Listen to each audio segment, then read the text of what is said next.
Chapter 381. Plot. The coffin lid opens. The stone lid slid back with a grinding scrape.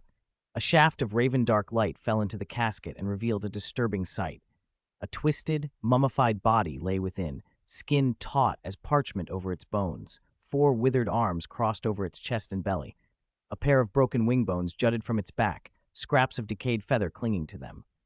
As soon as the lid was fully open, a stream of Lord Voldemort's blood, as if finding its home, surged into the corpse's chest. Sargeras's eyes narrowed. He raised his wand without hesitation. Pale flames shot forth like a coiling python and swallowed the mummy in an instant. A faint crackle ran through the fire, and the corpse and the blood within it turned to ash with visible speed. Among the ashes, something glittered. An exquisite hourglass lay half buried in the gray dust. Sargeras frowned. This shouldn't be here. More accurately, it should be in the drawer of his office. He tapped his wand and sent the hourglass to float before him, careful not to touch it directly.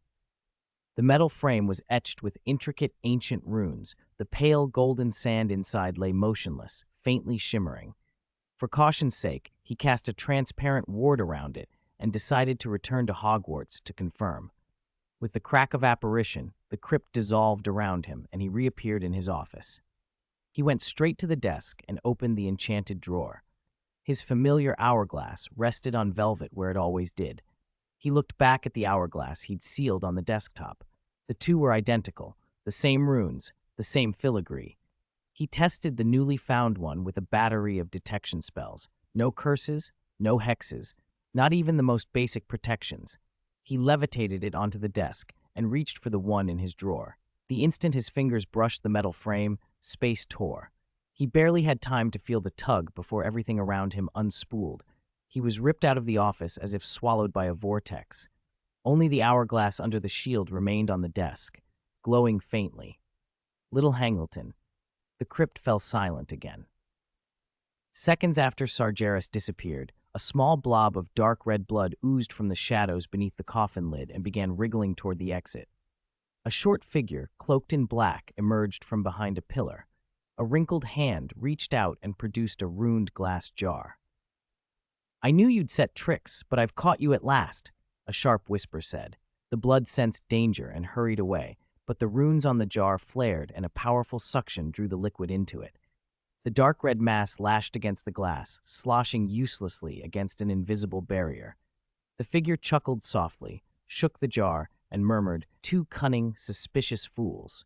He tucked the jar into an inner fold of his cloak and melted back into the shadows. The space-time aftershock hadn't faded when a cold point of metal pressed to the back of Sargeras's head, the tip of a wand. A wary voice hissed from behind him. "Who are you? Why are you in Hogwarts? Why are you in my office?" Sargeras felt his stomach drop. He had been outplayed. Whoever had sent the letter had anticipated that he would be wary of touching a mysterious hourglass, and so they'd switched the one in his private collection, the one he trusted. He entertained a dozen possibilities, remnants of Voldemort's followers or some other mysterious leader.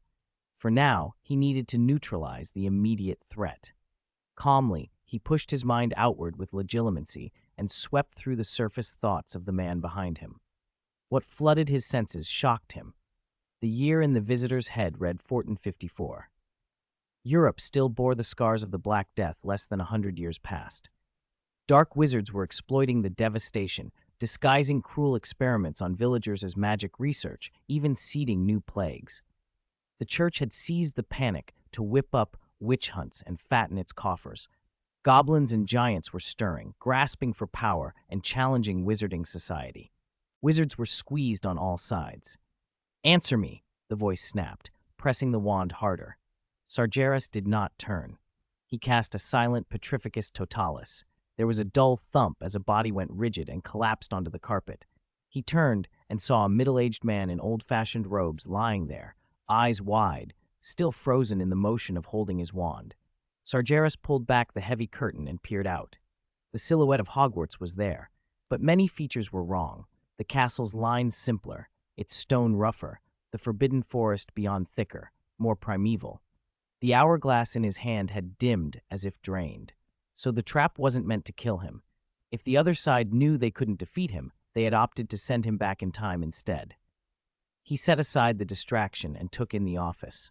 The layout was familiar, but everything spoke of an earlier age. Rough stone walls hung with faded tapestries depicting worn images of magical beasts, a large oak bookcase stacked with thick leather-bound tomes, most gilded titles long faded. A real fire burned in the hearth, filling the air with smoke and the dry tang of wood and parchment. A walnut desk dominated the room, cluttered with quills, ink pots, and unrolled parchment, the wax of a Hogwarts seal still visible on one document, an intricate astrological chart on another. Sagres crouched beside the petrified professor and looked into his terrified eyes. "I apologize for meeting you like this, Professor," he said quietly. "But I think we need to have a serious talk."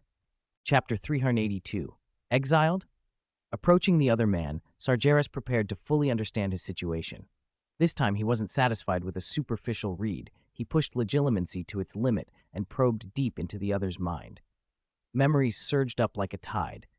The man before him was Elite Samdron, professor of charms at Hogwarts, a cautious man living in turbulent times. His father had died during the last witch hunt, burned alive by muggles.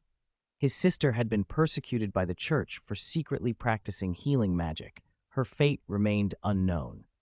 The details were bleak. Sagres pushed further and captured more information about the era. The Ministry of Magic had not yet been formed. The Wizard Council bickered endlessly over response to the crisis and functioned with agonizing inefficiency. Some members urged negotiation with goblins and giants. Others wanted stronger measures. The most extreme faction had begun secret research into forbidden dark arts, hoping to turn the tide. The witch hunts had spread to the borders of Scotland, and the magical community lived in panic. Even Hogwarts had strengthened its protections. Headmaster Brian Gagwin had considered temporarily closing the school. Samdron's own fears surfaced. He suspected spies had infiltrated the castle, bribed wizards, or goblins disguised by transfiguration. In recent weeks, several precious magical items had vanished, including a time turner said to have been left by Ravenclaw. Sagres withdrew his magic and exhaled. The situation was more complex than he'd expected. He was not only stranded in a dangerous era, but seemed to be caught in a chaotic, unstable moment. The hourglass in his hand had gone dull, like an ordinary trinket. "Well, it was a pleasure talking to you," he said to Samdron, who lay on the floor. He pulled the walnut chair from the desk, sat down, and let his fingers drum the armrest while he considered his options. He checked his own condition first. His magic was intact and all his items remained. There was no cliché reset to zero. "At least that's something," he murmured. He began testing things. He sent a levitation charm at the ink bottle on the desk. It rose steadily, then dropped suddenly, splattering a deep blue stain across the parchment. A quick flick of his wand, and the ink on the page faded. A single bead of ink condensed and flew back into the bottle. Good. The rules of magic here matched what he knew. He tried apparition and discovered he could still teleport within Hogwarts, though each time he apparated, he felt an invisible force trying to pin him in place. The force couldn't hold him, but it was there. While running these checks, a subconscious thought made him reach for the only familiar link he had. Loyalties, his raven. The connection should have been meaningless. Loyalties belonged to a future 5 centuries on. But to Sagres' surprise, the familiar thread of perception snapped into place.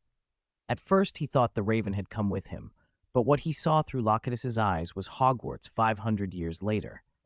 The owlery was still an owlery. A few night owls preened, and Loyalties lorded it over the roost, plucking other birds' feathers.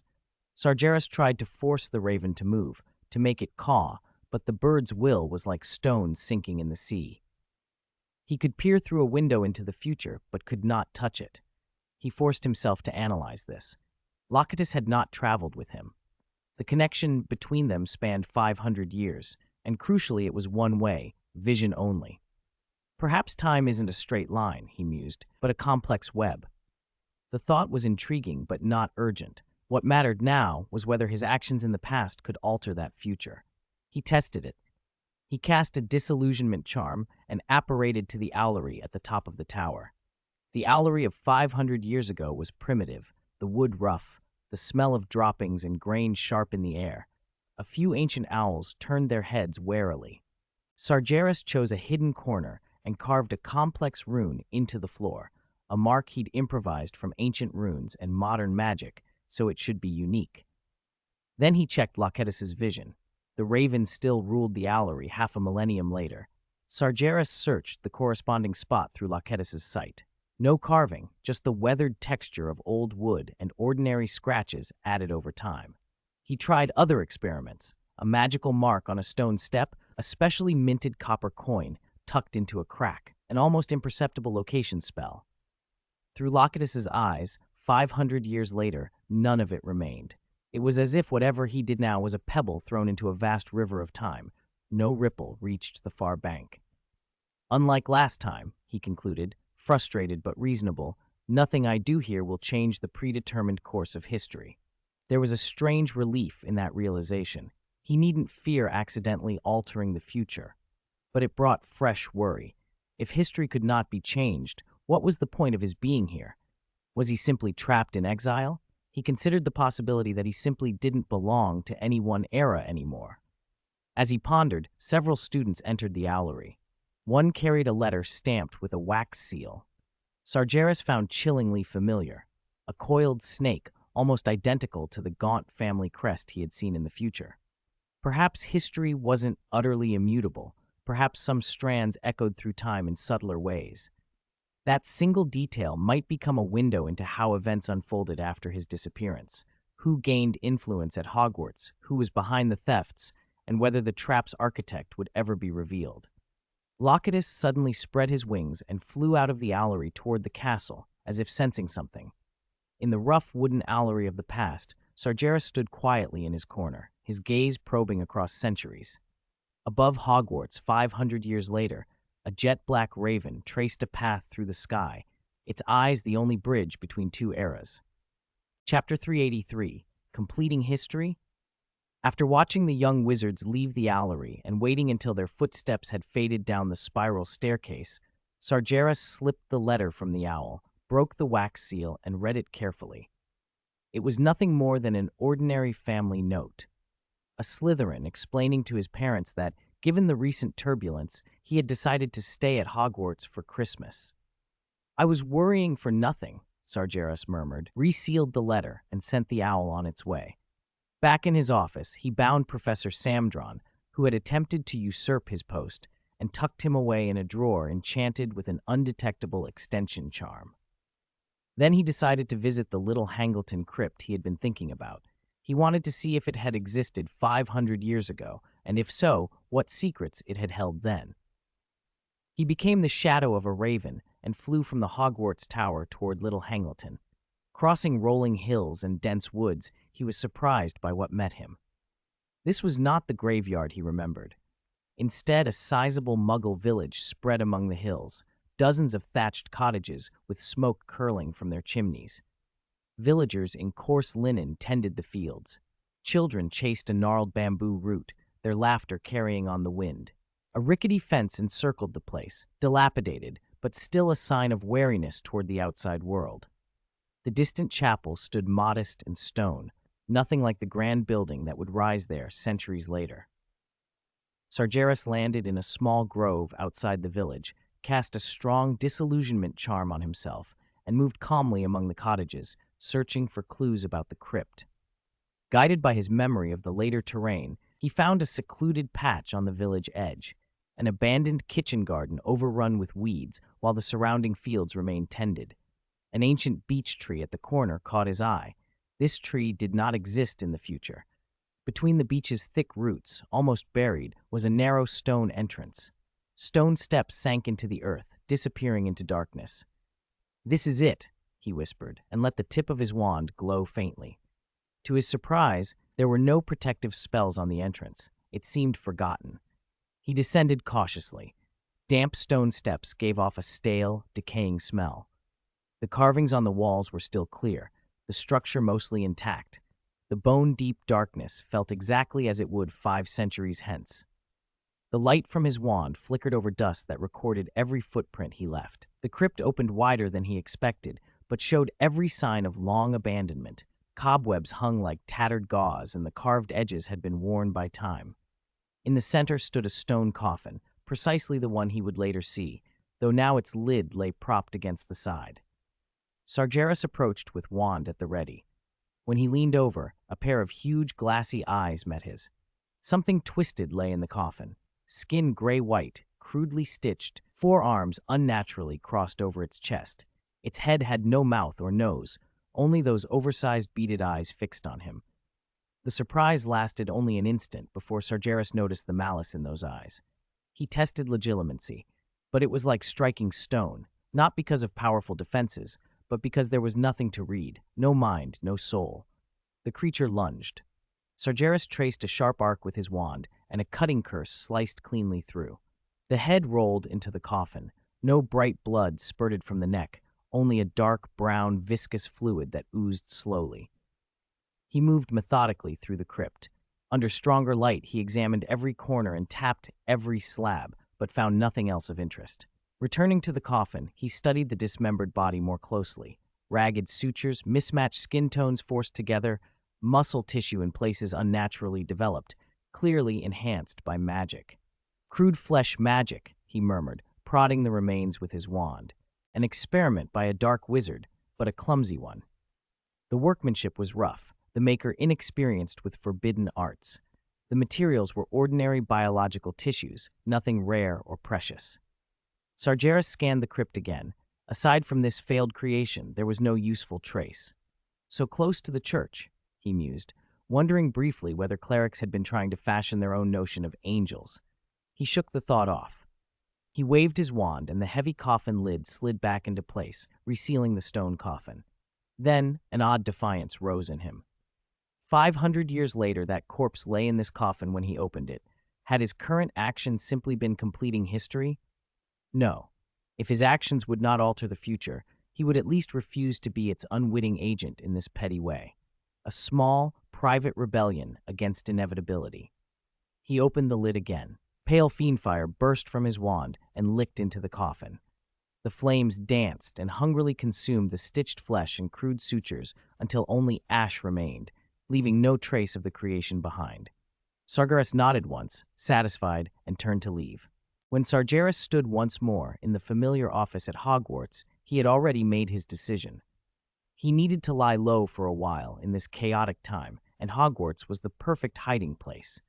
Still, an unfamiliar face wandering the castle during such a sensitive period would attract dangerous attention.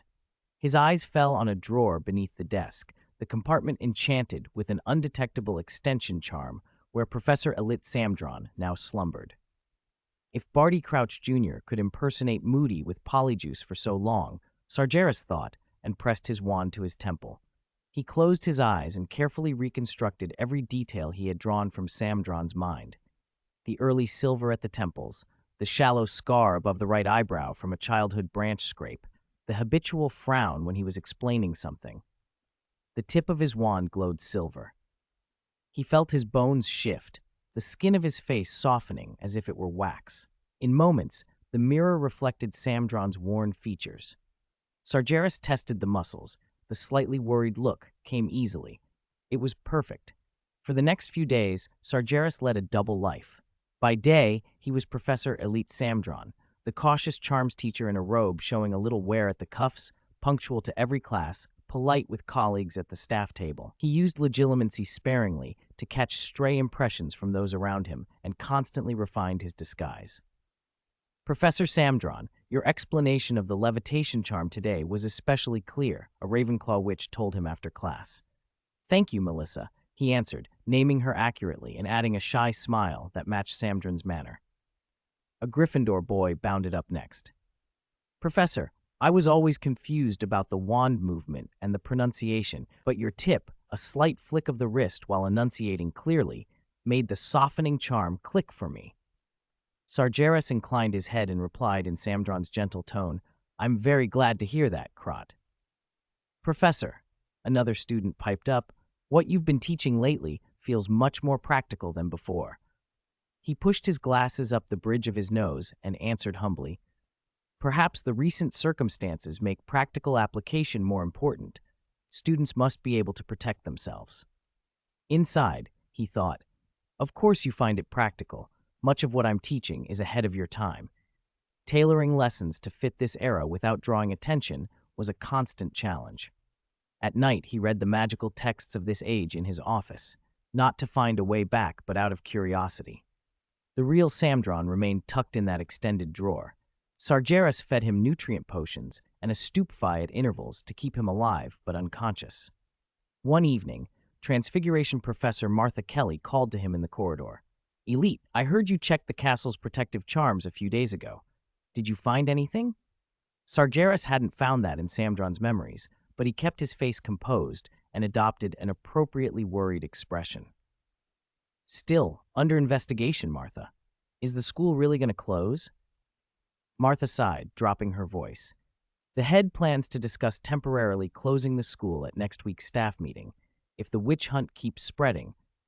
But sending the students home won't be any safer," Sagres said, feigning regret. "If anything, they'll be more vulnerable. We know that, but the giant clan in the Forbidden Forest is on the verge of attacking the castle again. Don't worry, let's hope so." As she walked away, Sagres watched her retreating figure and fell into thought. That night, he reconnected with Locatus's vision. Through the raven's eyes, he saw Hogwarts 500 years hence, already unsettled. Familiar faces crowded the office. Dumbledore, McGonagall, and several ministry officials, all frowning and speaking in urgent undertones. "Sagres has never missed a class," McGonagall said, her brow tight with concern.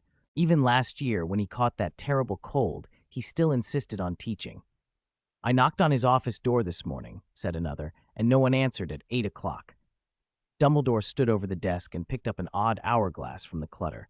He turned it over, examining it closely. "Minerva, Severus," he said softly, "have either of you heard of magical accidents involving temporal interference?" Severus Snape's mouth twitched. "Are you suggesting Sagres is attempting something dangerous like that?" "The state of this hourglass is very unusual," Dumbledore murmured, rotating it. "The sand is completely still. To my knowledge, that only happens when time magic has been severely disturbed." "A time-turner?" a ministry official exclaimed, staring at the hourglass and hurriedly taking notes. A few days later, the Ministry of Magic made a public announcement in the Daily Prophet. Headline: Sagres Greengrass, hero or criminal? Hermione snatched a copy from a younger wizard and read aloud, her voice trembling. "The Ministry of Magic, as of today, issues a warrant for the arrest of former Hogwarts professor Sagres Greengrass. According to Minister for Magic Cornelius Fudge, Greengrass is suspected of multiple serious crimes." Ron's spoon clattered into his bowl. "Are they mad? How dare they? Professor just defeated you-know-who." Harry skimmed the list of accusations printed in the paper. Suspected of threatening high-ranking ministry officials. Suspected of murdering high-ranking ministry official, Barty Crouch Sr. Suspected of killing an unknown number of Azkaban Dementors.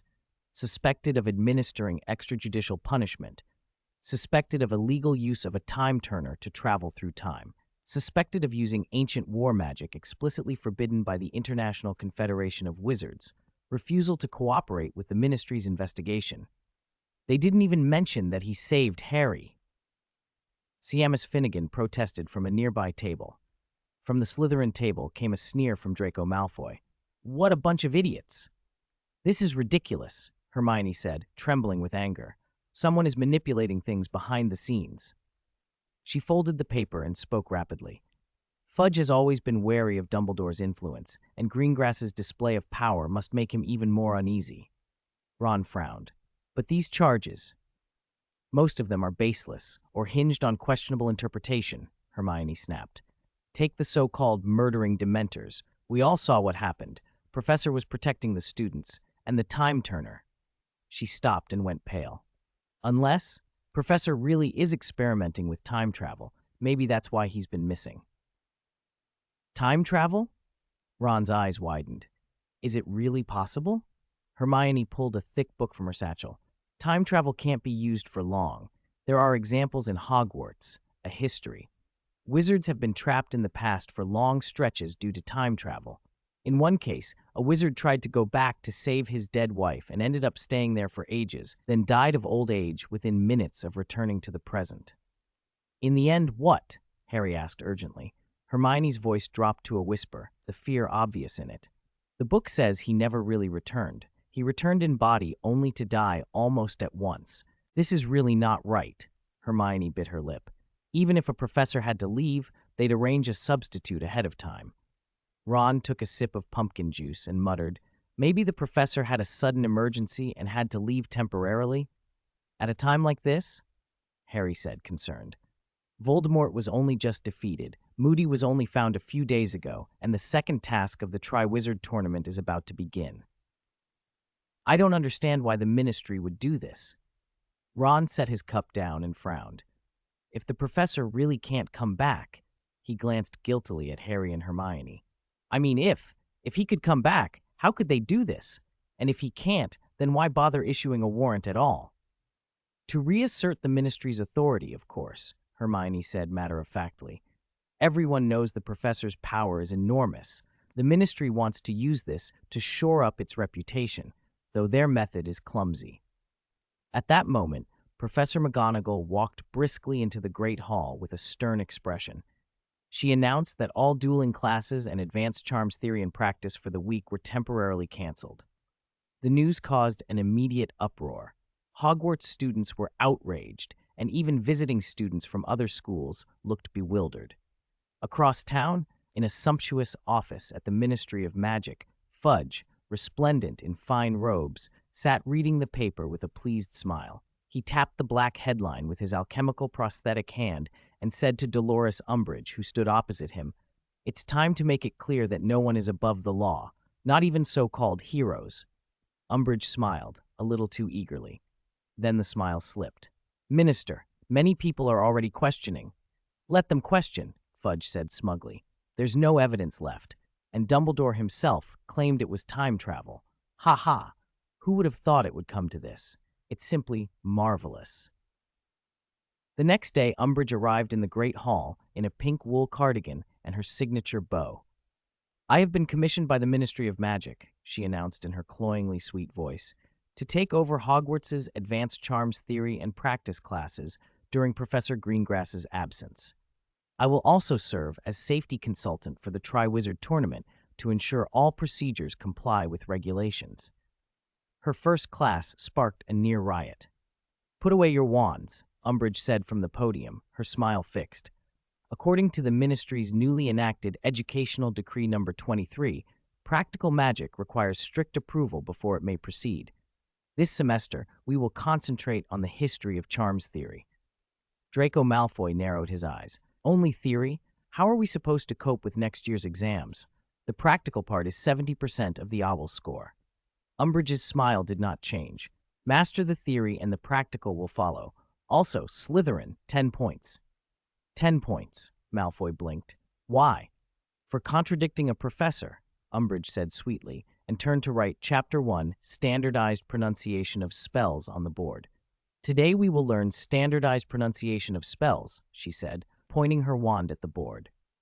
"By Ministry regulations, all spells must be pronounced according to the standard. Any dialect or idiosyncratic pronunciation will be considered a violation." Hermione protested. "Wizards from different regions pronounce things differently." "Miss Granger," Umbridge interrupted sharply, "you do not seem to grasp the seriousness of this matter.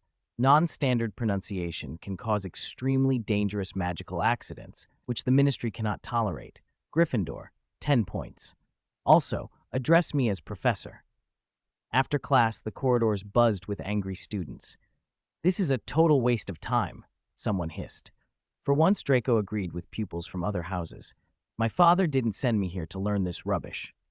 Hermione flipped through the thick textbook Umbridge had handed out, frowning. "2/3 of this is outdated theory, and the rest is obvious stuff. At this rate, we're going to fail our exams." "She only cares whether it's compliant, not whether it's useful," Siemus muttered. "She just reads from that book, things even my gran would find old-fashioned." "I still don't get how copying spells helps pronunciation," Ginny added. On their way to the Great Hall, Hermione told Harry and Ron in a low, furious voice, She's deliberately obstructing our learning. I checked. There's no such thing as Educational Decree Number 23. Ron lowered his voice. You'd better play along for now, Hermione. Fred said last night a Ravenclaw was given detention just for practicing a spell in the corridor. Worse, Umbridge began meddling in other school affairs. In the staff room, she sidled up to Professor McGonagall with a false smile. Professor McGonagall, I believe Transfiguration could use some appropriate adjustments, perhaps temporarily cancel some of the more dangerous exercises. McGonagall's reply was cold. I'm afraid that is not your decision, Madam Umbridge. Oh, but I have a new educational decree here. Umbridge produced another parchment from her bag. And please, call me Professor. She then turned to Professor Flitwick. Professor Flitwick, I have noticed safety hazards in your classroom. Students frequently have accidents while practicing spells, do they not? Flitwick, perched on a tall chair, answered politely, Minor accidents are unavoidable in the learning process. They are necessary for students to improve. That's precisely the problem, Umbridge said, drawing another scroll.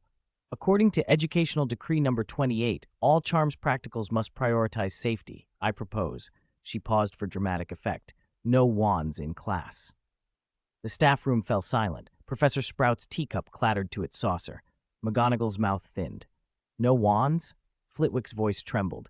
Teach charms without wands? Exactly, Umbridge crowed. Students can learn the theory first and practice in controlled settings later, perhaps after graduation. Flitwick looked as though he'd been struck. From a corner, Snape's low voice cut through the room. How inventive a proposal. Umbridge didn't seem to notice the tone and turned to the potions master. And Professor Snape, I must remind you to attend to the hygiene of your classroom. The odors from those storage cabinets are quite unpleasant. She pinched her nose and waved a hand theatrically. You could set a better example for the students. The air in the room became taut. Several professors gasped. Snape rose slowly. His black robes whispered along the floor. He approached Umbridge and looked down at her. His voice was dangerously soft. Allow me to remind you, Madam Umbridge, he said slowly, placing particular emphasis on the last two words.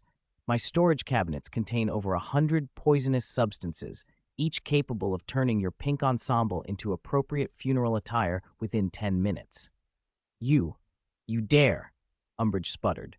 She had not expected Snape to respond like that. If you are truly so sensitive to smells, Snape continued, voice like ice, I would suggest using less cheap perfume. Some ingredients used in it are derived from, shall we say, less than pleasant sources. Umbridge's face flushed a shade that nearly matched her cardigan. McGonagall intervened smoothly. Severus, if there's nothing further, you should prepare for your class. Then she turned to Umbridge. The same goes for you, Madam Umbridge. I will report today's events to the Ministry. Umbridge snapped as she gathered her papers. Report? Snape said expressionless. Do try to stick to the truth. After Umbridge slammed the door, the staff room erupted in nervous laughter. Flitwick wiped his brow. Merlin, is she serious? Teach charms without wands? What did she expect us to do? Gesticulate? McGonagall said gravely. This is only the beginning. I have intelligence that Fudge intends to appoint her Hogwarts High Inquisitor, which would give her even greater powers. Umbridge's influence grew steadily, and her eccentricities escalated. In potions, Snape prowled the room like a gray cloud, while students buried their heads in textbooks. Harry muttered to Ron and Hermione, I'd rather face a dragon again than sit through another class with Umbridge. Hermione was secretly riffling through a stack of heavy tomes beneath the table, muttering, there must be something to limit her power. Some clause I've missed. Ron sighed. I wish Professor Greengrass would turn up and teach that pink toad a lesson. Bang! Bang! A heavy copy of Advanced Potion Making thudded onto Harry and Ron's heads. They both flinched. Several nearby students nearly jumped. Snape stood behind them like a specter. Is my classroom a place for idle chatter? He asked coldly. Professor, we were just... Ron began. Just what? Snape sneered. Disturbing my lesson. We were just looking up potion recipes in the book, Harry said stubbornly. Oh, Snape fixed Harry with a half-smile. Then tell me, what is the recipe for swelling solution? Harry and Ron opened their mouths to improvise. Hermione nudged them hard under the table, signaling them to shut up. Snape noticed the small movement, sneered, and stood more erect. A piece of advice before I start deducting points. Concern yourself less with things beyond your grasp, unless you wish to embroil yourself and others in greater trouble. He flicked his robes and walked to the front. Now, if you will turn your attention to preparing the swelling solution, you might yet salvage some marks before the end of class. Then he fixed Hermione with a cool glance. And Miss Granger, this is potions, not a reading room. One more time, and you will not be permitted to attend. Hermione grudgingly closed the law book beneath the table. In a different Hogwarts, in another timeline, Sagres had a clear understanding of the awkward position occupied by Professor Samdron. Samdron was a half-blood of middling talent who had worked his way into a professorship. He was looked down on by several of his colleagues. Sagres, who had been impersonating Samdron to gather information, had initially failed to notice the factional infighting among the staff. Samdron himself was so honest and unworldly that he did not dwell on it. But while Sagres wore Samdron's face, he quickly perceived the undercurrents. The faculty divided roughly into three camps: a pro-half-blood, inclusive group led by Transfiguration Professor Martha Kelly, a pure-blood supremacist faction represented by Potions Professor Nina's Buckle, and a small number of neutral professors. One afternoon in the staff room, several pure-blood professors sipped tea by the fire, while Samdron, played by Sagres, sat alone at a corner table, grading homework. If you ask me, the professor of magical literature, Carbach, said loudly while polishing his monocle, some people, no matter how hard they work, can't escape the limitations of their bloodline. A pebble will never be a gem. Defense against the dark arts, Professor Grevitz chuckled. At least the man is diligent. Diligence doesn't make up for talent, but it does make him useful. Sagres didn't lift his head. He continued writing annotations in Samdron's slightly trembling hand. He could feel sympathetic looks from a few half-blood professors, but no one spoke up in Samdron's defense. Workplace bullying is everywhere, Sagres thought dryly, feeling the sting. It was, at least, only insults, harsh words that lacked real force. To maintain the persona he had learned Samdron's timid manner almost perfectly, and he kept teaching carefully and earnestly, just as Samdron would. The staff lounge felt heavy that evening. Torches flickered along the stone walls, stretching the attendees' shadows into distorted shapes that crawled across the floor like restless ghosts. Sagres rolled up the half-graded parchment titled The Magical Principles of the Levitation Charm and crossed to the massive oak table. He took the seat nearest the door, the peripheral spot everyone tacitly left for its usual occupant. Principal Brian Goggervane sat at the head of the table, his aged face even sterner in the torchlight. His long fingers toyed with an old bronze compass as he spoke. "Fellow colleagues," he began slowly, "we can no longer put off dealing with this threat."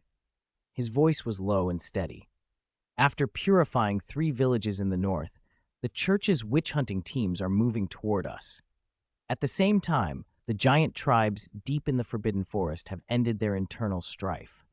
A new leader has united them, and they're becoming extremely aggressive. He swept his gaze over every professor in the room, some faces worried, some fearful, others doing their best to look calm. We must confront a practical question. For the safety of the students, should Hogwarts close temporarily? A suppressed murmur rose. Close the school? That's just bowing to the dark arts. Professor Kabak snapped. He was the first to speak out against the idea. Hogwarts has stood for centuries. We don't close because of threats. We fortify and show our strength. Strength? The herbology professor retorted. Kabak, your arrogance will get the children killed. We're not dealing with a handful of dark wizards. These are organized witch-hunting squads and furious giants. How long could our defenses possibly hold? Potion Master Nina's Buckle added, cool and precise, Professor Ural is too pessimistic. We can create a powerful barrier around the castle, one no muggle could penetrate. The question is whether we are willing to pay the price. Her eyes swept subtly over the few professors who weren't of pure blood, as if measuring their worth.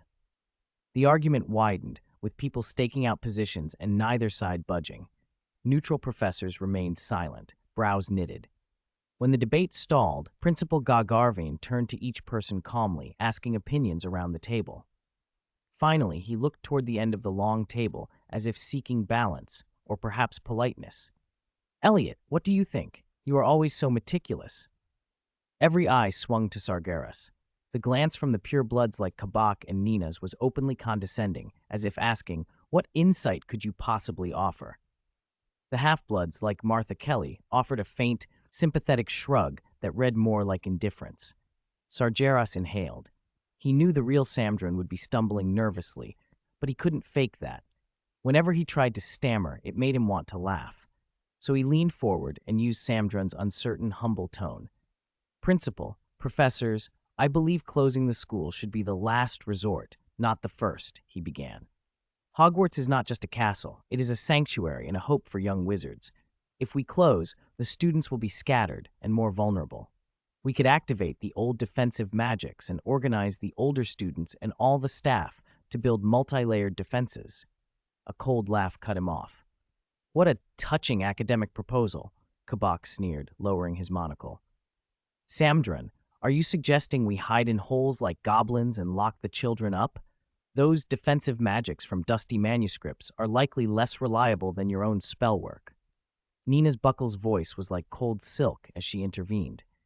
Elliot, I understand your affection for the school, but what we need is real power, magic strong enough to deter our enemies, not mere talk. She didn't say cowardice, but that was the implication. Even Gravitz, the defense against the dark arts professor, folded his arms and added lazily, when you can block one of my attacks with a shield charm, then we can talk about multi-layered defenses. A few snickers slithered around the table like vipers. Sagres felt the absurdity of it prick at him. His suggestion aligned with their position, yet they attacked it simply because it came from Samdrin. No one spoke up for him. He bowed his head under the barrage of contempt and rubbed his fingers together as if he could make himself vanish. He stayed silent as the others continued to argue, a cold blankness settling in his chest. In an era so rigidly hierarchical, without lineage or power, any reasonable proposal from someone like him was dismissed as the rambling of an incompetent. Gagarvane watched the scene, a flicker of disappointment crossing his features, then rapped the table to bring the discussion back on track. Since most of you favor holding our ground, we will prepare our defenses. Professor Kabak, reinforce the protective charms around the castle. Professor Buckle, manage the potion reserves. Gravitz. One directive followed another. The meeting decided against closing Hogwarts and to instead strengthen every fortification. Professors rose and filed out, no one giving Sagres more than a passing glance. He sat alone in the corner, as if he were invisible. Late that night, he sat in his office and opened a diary he'd previously dismissed as worthless. Samdrin's cramped handwriting filled the pages with small, persistent heartbreak. Today, I finally passed Principal Gagarvane's interview and got the charms position at Hogwarts. It's wonderful. I'm sure I can find Tina again. Today, Nina's corrected my pronunciation in front of the class, and the students laughed. Maybe I really was teaching it wrong. Kabak accidentally lost my lesson plan. Why, no matter how hard I try, do they not see me? Sagres couldn't help a rueful shake of his head. In this time and place, it was almost impossible for a half-blood with neither talent nor family backing to earn recognition. He closed the diary gently, irritation welling up. It was pathetic. Between the lines, he found an embarrassing truth. Samdrin's hidden affection for the very woman who always humiliated him, Nina's Buckle. Sagres snorted. Really? She treated you that way, and you still pined after her? Was that just because she had shiny blonde hair and a pretty face? So not only was he a simp, he was a face-obsessed simp. Sagres tossed the diary onto the desk and rubbed his temples until the ache eased. Chapter 387, The Simp Uprising. A few days later, on a gray, gloomy afternoon, the relative calm of Hogwarts was shattered. Professor Sagres Samdrin was explaining the finer points of the shield charm to his fourth years when a dull thud rolled in from the east side of the castle. The whole building trembled, students screamed, quills toppled, and ink splattered across desks. "Stay calm," Sagres said, his voice steady as he moved to the window. Through the thick glass, he saw a rare and terrifying sight. 3 giants, each roughly 5 meters tall, standing like moving hills at the edge of the forbidden forest. Their rough, gray-brown skin blended with dead tree trunks. One of them pried a massive boulder free, hooked its shoulder like a trebuchet, and launched it at the castle. The stone arcs toward the outer wall, and then, dozens of meters short of it, smashed into an invisible barrier and exploded into a cloud of fragments. Ancient protective magic pulsed outward in golden waves from the point of impact, like ripples on a still pond. "Merlin," one student whispered, trembling. "Quiet," Sargeras ordered calmly.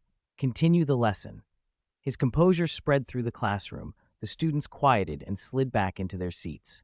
The giants, apparently dissatisfied, grunted, exchanged a few gestures, and tramped back into the depths of the forbidden forest. The attack had lasted only a few minutes, but panic spread fast through the castle. When the bell rang, students poured into the corridors toward their common rooms, conversations and frightened cries echoing off the stone. "Will they come back? How long can the castle's defenses hold? My mum said she'd come get me if it gets dangerous." Professors moved quickly to keep order, shepherding pupils back to their houses. In the Great Hall, Professor Kabak crowed triumphantly. "See, Hogwarts wards are impregnable. Those fools of giants couldn't even touch us." Sargeras, though, noticed Professor Nina Barkle speaking in low, grave tones with the principal.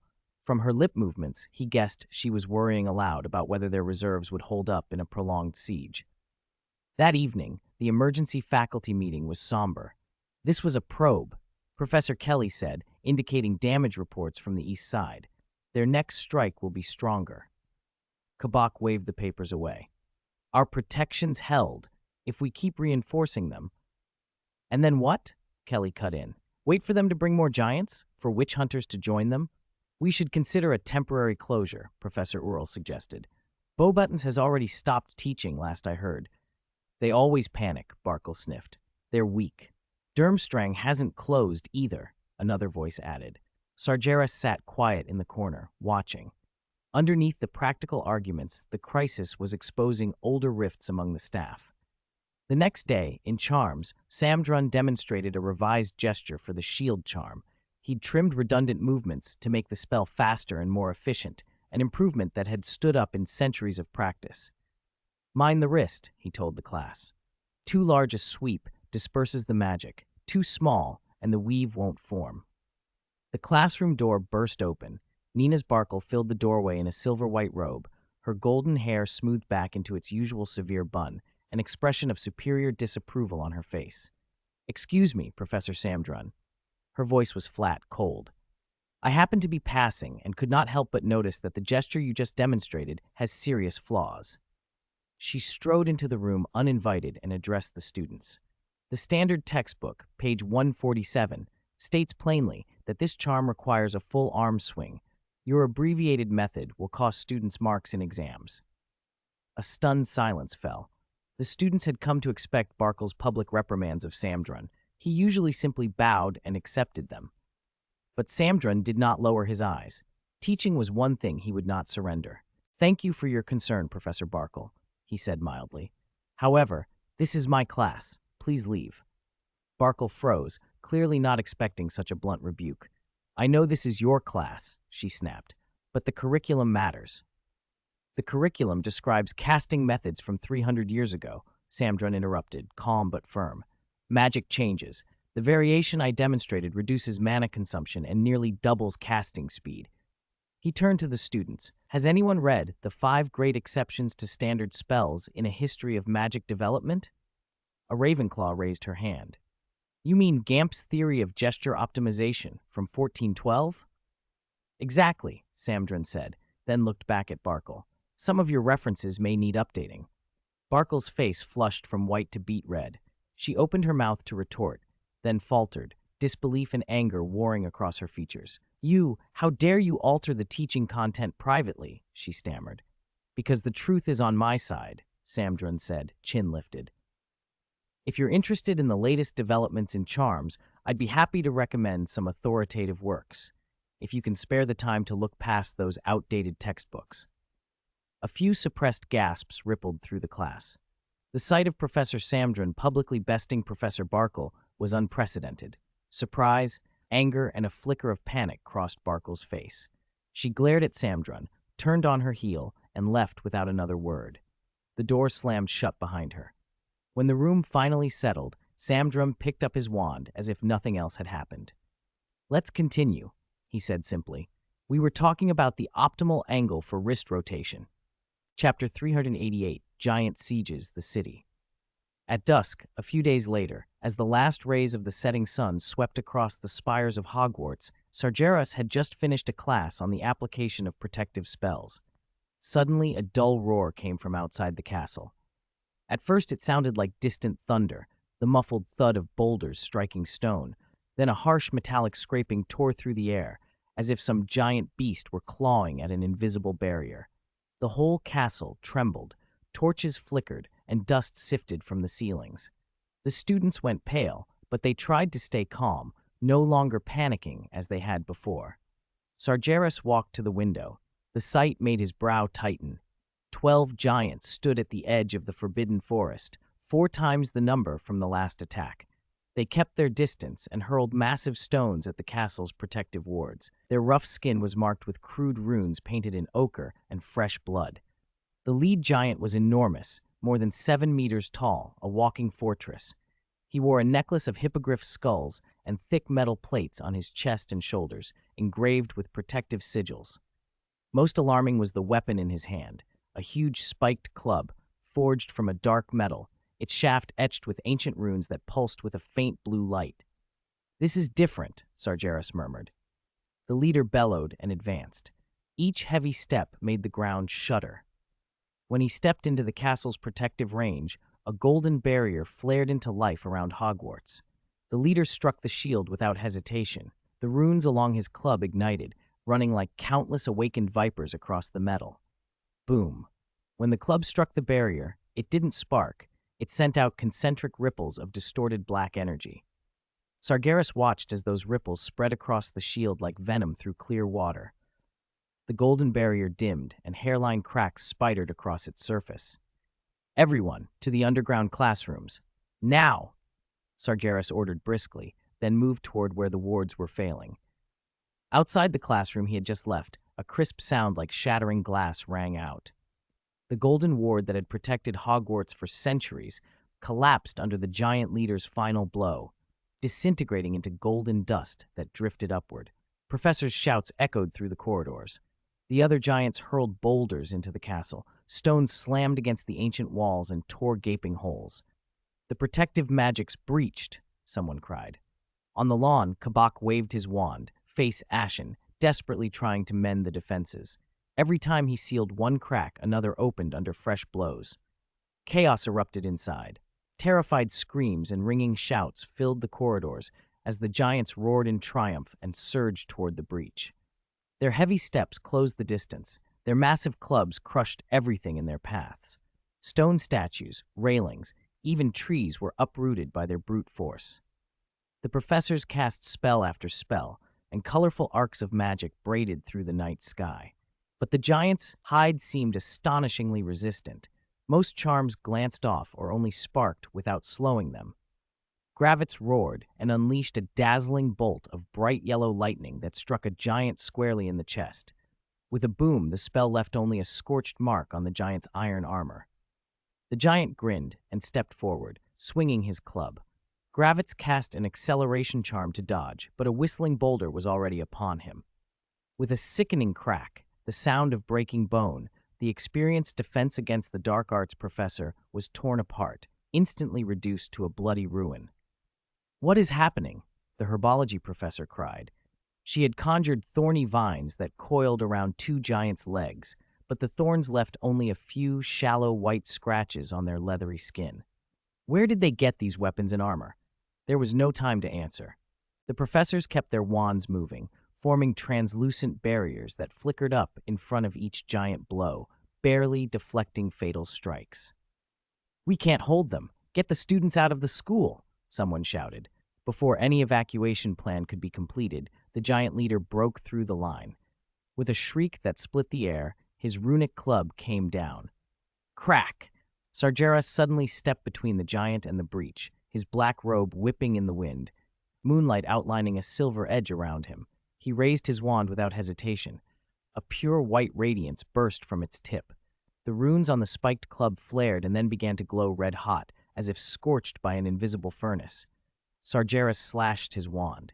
In an instant, every metal helmet, plate, and weapon on the giants liquefied into molten iron. The molten metal did not drip to the ground. It hovered, alive-looking, and congealed into countless glowing serpents of molten metal. The leader watched in horror as his melted armor became a thick iron snake that twisted and coiled up his neck. He clawed at it, but when his palm touched the metal, it seared and sizzled. Sargeras gave a light tap with his wand. The 12 molten serpents struck in unison, wrenching into the mouths of their respective giants. The burning metal slid down their throats. The giants screamed, clawing frantically at their necks, but the snakes burned deeper into their organs. Under the moonlight, their skin glowed a ghastly internal red, as if their bodies had turned into lanterns. Steam hissed from their mouths, nostrils, and eyes, the air filled with the stench of scorched flesh. The leader fell to his knees, his savage eyes replaced by a look of incomprehensible agony. He tried to roar, but the molten iron had already gutted his throat. Only a choking, silent wail escaped. Within breaths, the 12 giants collapsed one after another. Their great forms twitched beneath the moon as the red glow within them faded to nothing. Then 12 smoking corpses lay where they fell. The professors stood frozen, wands still poised. An eerie quiet fell over the battlefield, broken only by the sizzling of cooling metal. Sargeras slowly lowered his wand and scanned the faces of the shaken onlookers, then fixed his gaze on the breach in the castle wall. "Clear the grounds and count everyone," he said, voice steady. Some of the stones they threw landed inside the castle. Chapter 389, Not Eating Beef. Wait. Professor Kabak kicked away a slab of rubble and stumbled forward. His robes were caked with dust. His face was a mix of shock and anger. "Samdrun, you have such powerful magic. Why didn't you act sooner? If you'd used that spell earlier, Gravitz wouldn't have." He cut off as Sargeras' wand turned toward him. The other professors all looked at Sargeras at once, relief and a new, unnameable fear flickering across their faces.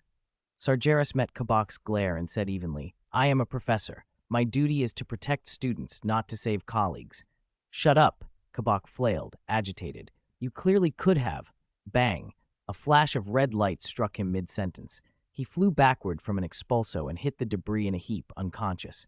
The remaining professors stood frozen, wands raised but hanging uncertainly in the air. Sargeras' voice was calm. "What, do you all have a problem with me now?" "You. How could you attack a professor?" Nina stammered, voice trembling. "You should be asking him how he could speak to me in that tone."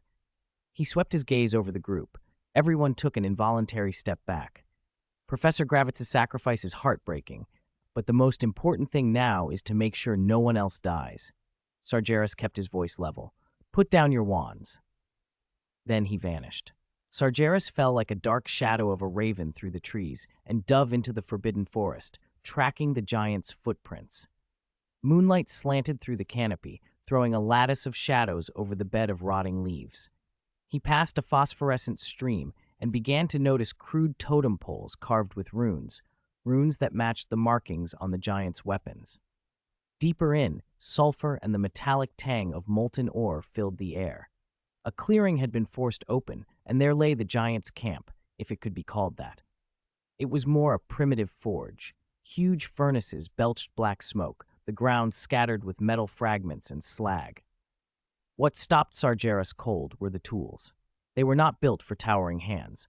Instead, there were neat workbenches fitted with precise forging instruments, and beside them glowed shards of metal identical to those seen on the giant's weapons.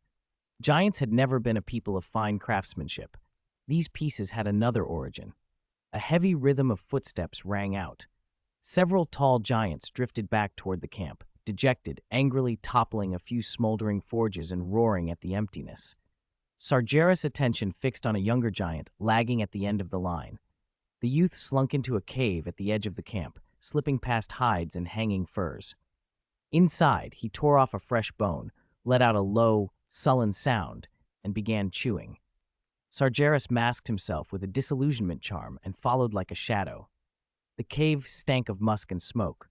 The young giant curled on straw and snored. Sargeras raised his wand and probed the sleeping mind with legitimacy. The giant's thoughts were almost wholly unguarded, simple, blunt drives poured in. Hunger, the urge to mate, the need to defend territory.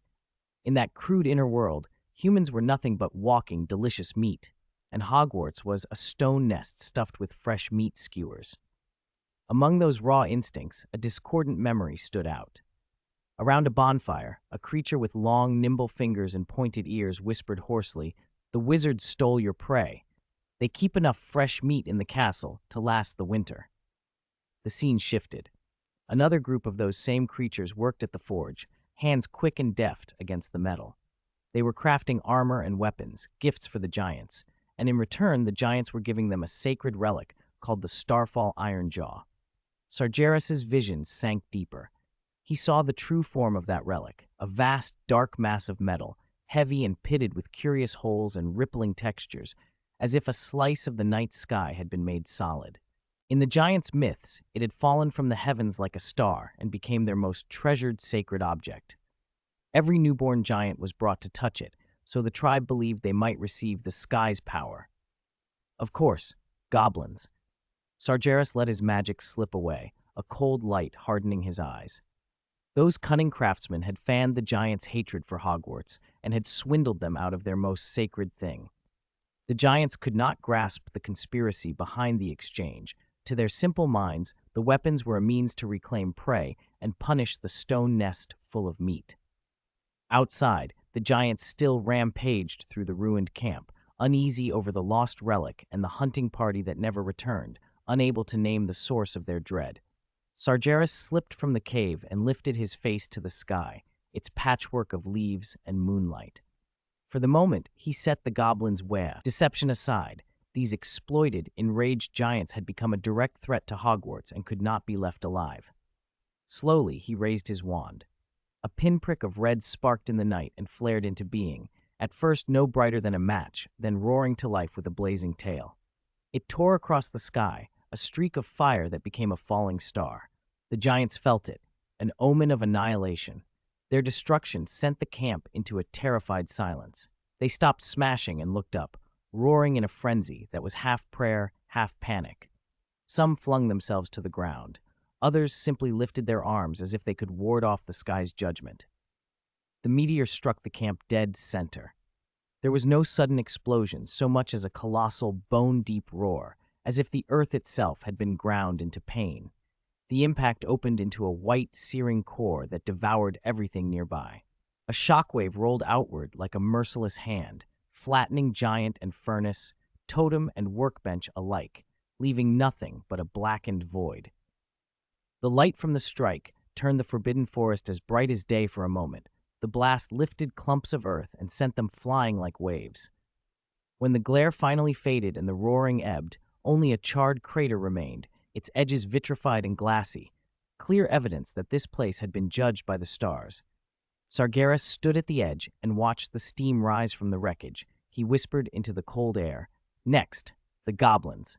Sargeras knew that Gringotts Wizarding Bank would be founded in 1474, 20 years from his present. He did not think the founding was an accident. It was the inevitable result of the wizarding world's social and economic evolution, especially after the goblins had demonstrated their extraordinary metal magic and financial acumen. The 15th century was a delicate, crucial time for the goblins' standing. Their position could be summed up as indispensable, economically, politically oppressed, and culturally fiercely independent. Seedlings of conflict were being planted everywhere. Sargeras's original plan had been pragmatic and cruel in equal measure. If he could not find a way back, he would find a few vicious dark wizards and use their power as fuel to attempt time magic. But now a more suitable target had presented itself. Goblins who moved wars from the shadows. Their magic would serve the same purpose. In this era, the goblins had their own city, Echo City, also called the Black Iron City. Hidden deep in the magical mountains roughly where today's Czech Republic lies, the mountain range was ringed with strong Muggle-repelling charms. Within its rock were unique magical minerals and gemstones that underpinned the goblins' legendary craftsmanship. Echo City was not built of brick and timber. It was carved and forged from the mountain by goblin metal magic, a continuous complex of workshops and palaces. It was called Echo City because sound resonated across the metal walls and pipes. Before Gringotts, Echo City was the heartbeat of goblin civilization, a self-contained kingdom, a nascent financial system, a vault of secrets and staggering wealth. Sargeras had no intention of razing the whole city. Not all goblins deserved collective punishment. He doubted he could bring himself to slaughter the young and infirm. But he had no qualms about eliminating those goblins who showed open hostility toward human wizards. Guided by the fragmentary memory he had taken from a young giant, he swept into the depths of the forbidden forest. After a while, he found a temporary goblin outpost tucked into a secluded mountain hollow.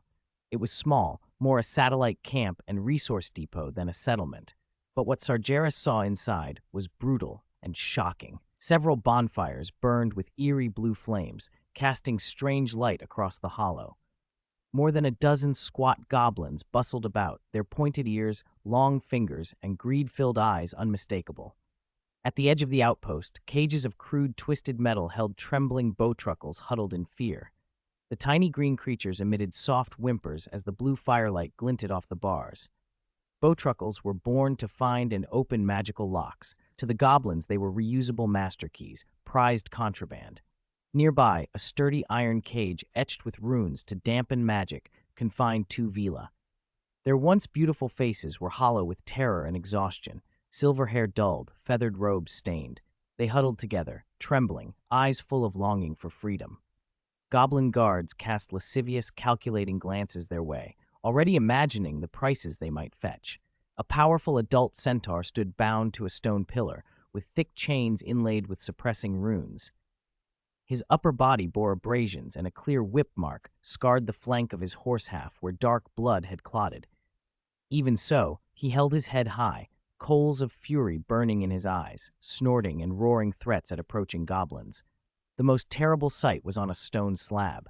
The corpse of a beautiful unicorn lay abandoned, pure white fur stained with a silvery blood. Its great luminous eyes were gone of life. Its spiral horn and moonlit tail had been cut off at the root and were missing. In the rock face of the hollow, the goblins had crudely opened a mine entrance. Clinking and scraping came from within, as some goblins used enchanted tools to quarry an ore that gave off a faint magical glow, while others sorted and hauled. They were plundering the magical mineral resources beneath the forbidden forest. Sargeras watched calmly, fingers lightly resting on his wand. After he had counted their numbers, he stopped hiding. He let the disillusionment charm fall away, and like a lord entering his own demesne, stepped out of the shadows. His appearance was abrupt enough to make the busy goblins freeze. "A wizard!" a sharp-eyed goblin shrieked.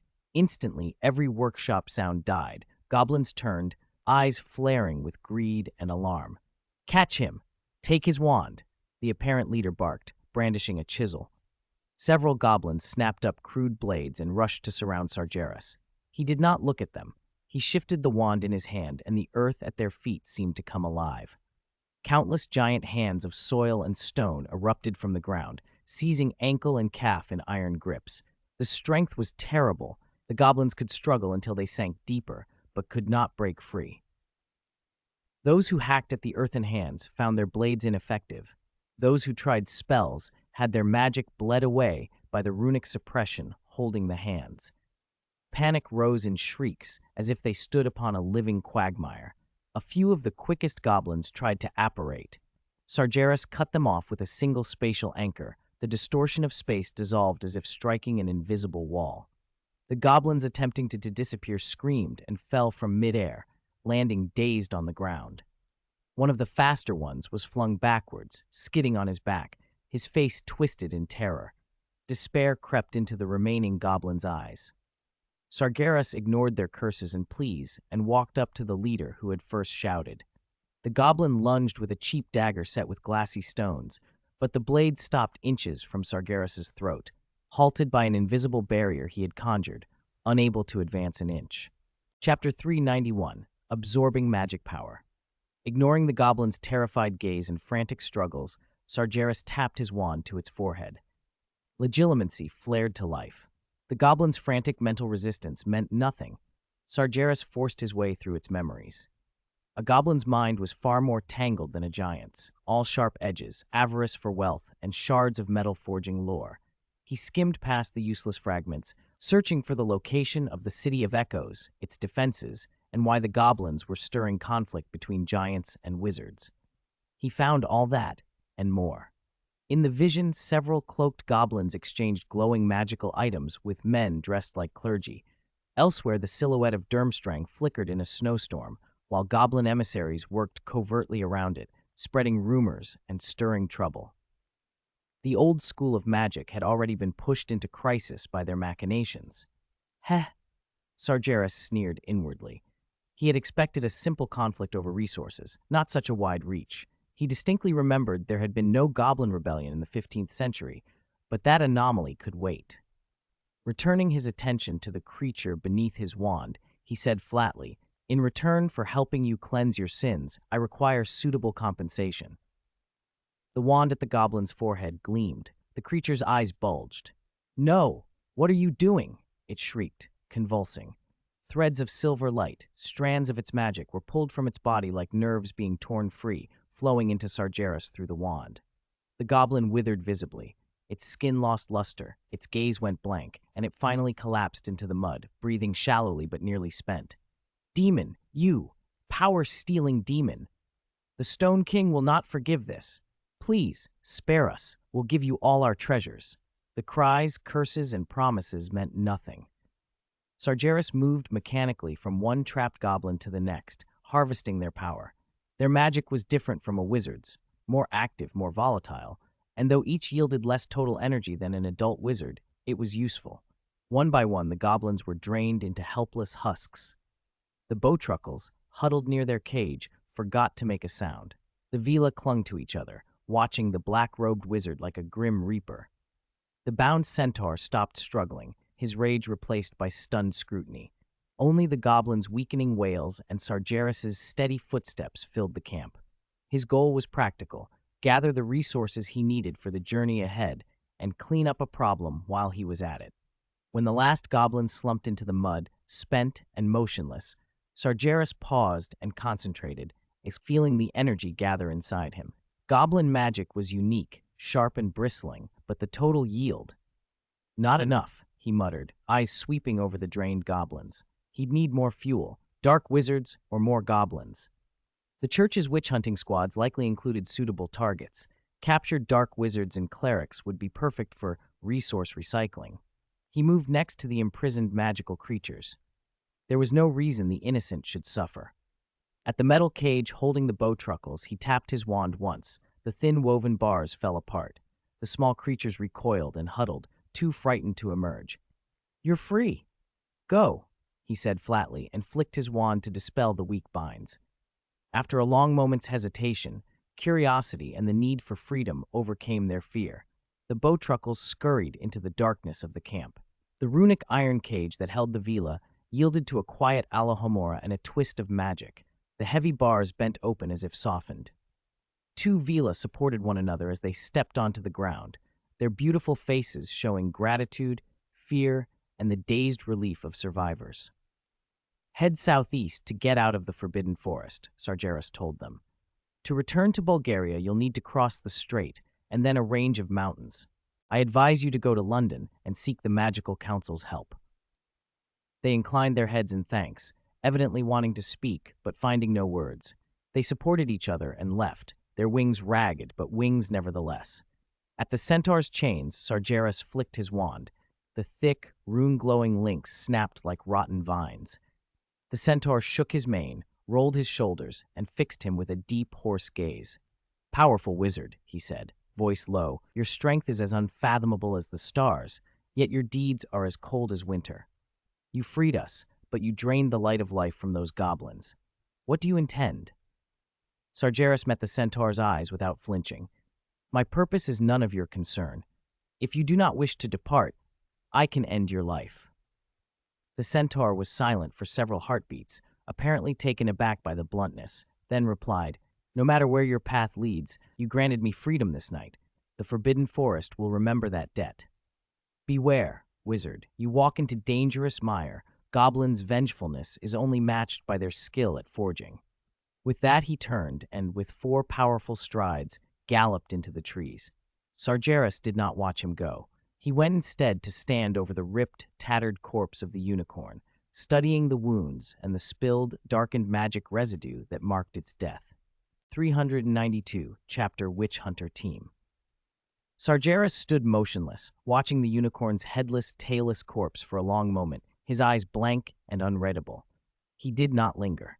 His form slipped into a raven's shadow, and he flew north toward the witch hunter team. He passed over the vast forbidden forest. The land below shifted from primeval woods to cultivated fields and scattered villages. At the edge of a village he descended, then quickly cast transfiguration on himself to adopt the era's aristocratic look.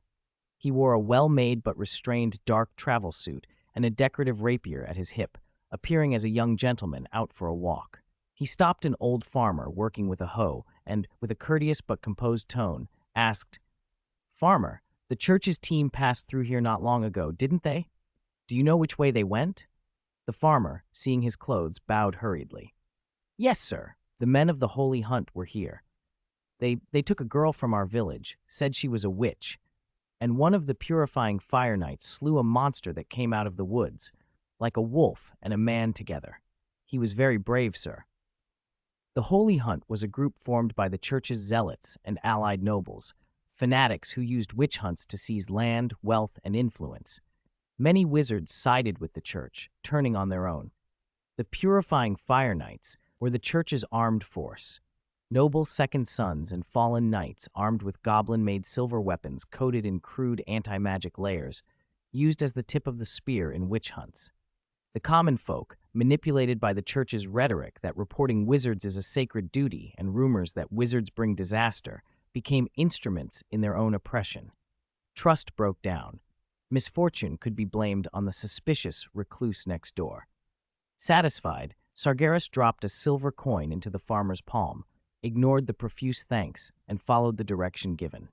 He traveled at a steady pace, taking in the countryside, and reached a larger village by sunset. From a distance, he took in the witch hunter contingent.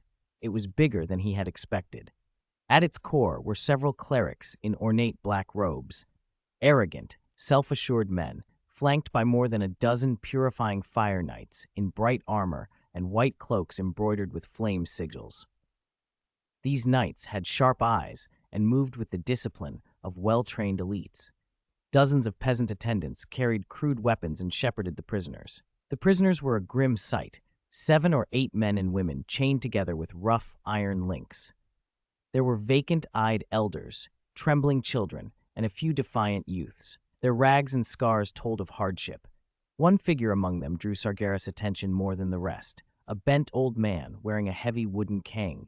His gray hair fell over his face, his head bowed, but from him came a wrong, silent chill, like a piece of cold iron dropped into mud. Sargeras let his gaze linger on the figure, then scanned the team. He felt there was more than one valuable target in that group. He slowed, adopted the pose of a passerby, and slipped into the crowd gathered at the village entrance to watch. A cleric in the ornate black robes, a large gem ring flashing on his hand, ordered the village chief to summon all the villagers. While they waited, the clerics and knights brazenly occupied the best houses, pulling out their own wine and food and feasting as the villagers watched in fear and awe. Soon, the entire village, men, women, and children, was driven to the village green, gathered in mounting unease. The gem-ringed cleric, escorted by 2 purifying fire knights, mounted a low dirt platform. He cleared his throat and spoke with a contrived solemnity that barely hid his contempt. "Lost lambs," he called.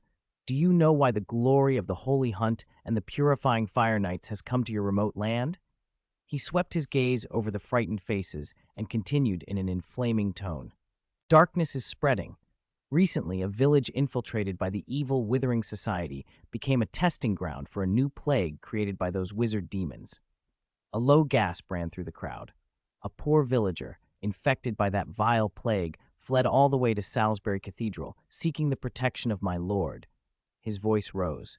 But as he prayed before the holy image, a terrible mutation occurred. before hundreds of devout worshippers, his body underwent a grotesque distortion, the power of demons manifested in a sacred place. Hearing this, the villagers' faces drained of color, as if they had seen the sacrilege themselves. "This is the most malicious outrage against my lord and the church." The cleric waved his hands. "Therefore the church, in concert with noble patrons, has launched this holy and righteous witch hunt, vowing to purge these wizards who spread plague and death from the world." He paused, letting fear settle over the crowd, then intoned gravely, "The new plague spread by the wizards is called the scarlet fever plague. It is not merely a disease, but a curse bound to pestilence. Once contracted, life is lost, and the dead do not rest. Their corpses are twisted into inferi that crave the flesh and blood of the living." Inferi. The word slid through the assembly like a cold wind, and whispers of terror erupted. "Silence!" the cleric snapped, as if the villagers' fear were impiety. "Panic solves nothing. Only piety and the guidance of my lord can save you." His gaze swept the crowd. "Now tell me, has anyone suspicious appeared in your village? Anyone acting strangely, showing powers beyond reason? Any suspected witch must be reported at once. Those who conceal such knowledge will be punished by fire." His words were like cold oil poured onto smoldering coals. Eyes began to flick between neighbors, suspicion taking root. An eerie atmosphere spread. Sagres stood at the edge of the crowd, watching. He noticed the old man in the kang, upon hearing withering society and scarlet fever plague, almost imperceptibly lift his bowed head. The cleric's words hit the villagers like a boulder thrown into a placid pond, stirring suspicion until it broke the surface into a churning swell of accusations. "My lord, I report," someone cried. A tall, thin man jabbed a finger at his short, stocky neighbor and screamed, "John, he was muttering to his sick beasts a few nights ago. The next day they were well. That's witchcraft." John went white and flailed his hands. "You're lying. I was praying. Only praying." From his high platform, the cleric narrowed his eyes and let a cold sneer curve his lips. "Praying to livestock? Very suspicious. Seize him." Two holy fire knights stepped forward and wrenched John's arms behind him. He tried to struggle and plead. "No, I'm not a wizard. He's trying to steal the land next to my house." A knight's iron fist slammed into his belly. John folded over with a keening gasp and was dragged like an animal to join the string of prisoners. Cold iron cuffs clinked shut around him, and something in him snapped. He lifted his head, bloodshot eyes blazing, and spat at the thin man who had accused him. "Will, you filthy rat! Don't act innocent. Your ox plows all day without eating, stronger than any in the village. And your wife, she nearly died in childbirth last year and then suddenly recovered. Where has she been these last few days? Hidden away or fled out of fear?" Will stumbled backward, panic making his voice jitter. "My lord, he lies. The ox is just strong. My wife went back to her family for a while. She's not run away." The cleric waved him off with casual cruelty. "To prevent any evil wizards from escaping, seize him as well." Two more knights lunged at Will. He broke down, struggling and shrieking. "No, you can't do this. Does the church have no justice? God will punish you." "Silence!" The cleric's face darkened. A hard glint flashed in his eye. He raised a hand, and a blade of scorching white light lanced from his sleeve, striking Will squarely. "Ah!" Will's scream cut high and thin as his body ignited. He writhed, skin blistering and blackening with a sickening crackle. In moments, he collapsed into a smoking, curled husk of black charcoal, the air filling with acrid smoke and the smell of burning flesh. The village fell utterly still.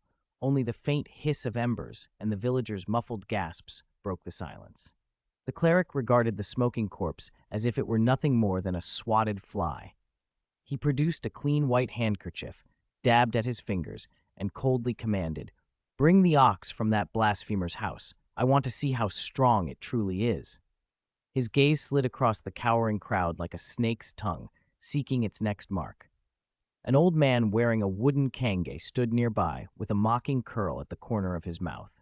An owl launched from the poplar by the village gate and vanished into the trees, unnoticed by everyone but Sagres.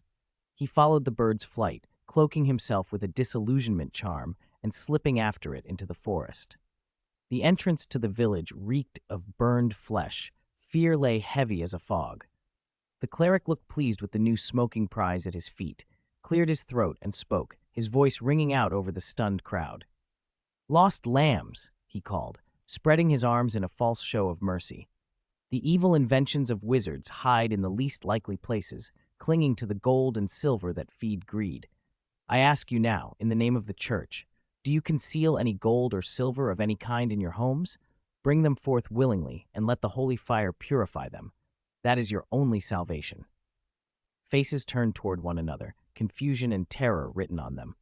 A trembling old farmer managed, "My lord, we're poor. We can't even fill our bellies. We have no gold or silver." "Yes, my lord, we don't even own a silver spoon. The most valuable thing we have is an iron pot." The cleric's sneer returned. He walked down from the platform and stopped in front of the old farmer. "None?" he asked, the single word drawn out like a knife. He laid the hand that had just ended a life on the farmer's forehead. The old man stiffened, nearly collapsing. The cleric closed his eyes briefly, as if sensing something, then opened them and pointed with deadly certainty. "You lie. Beneath your hearthstone is an earthenware pot.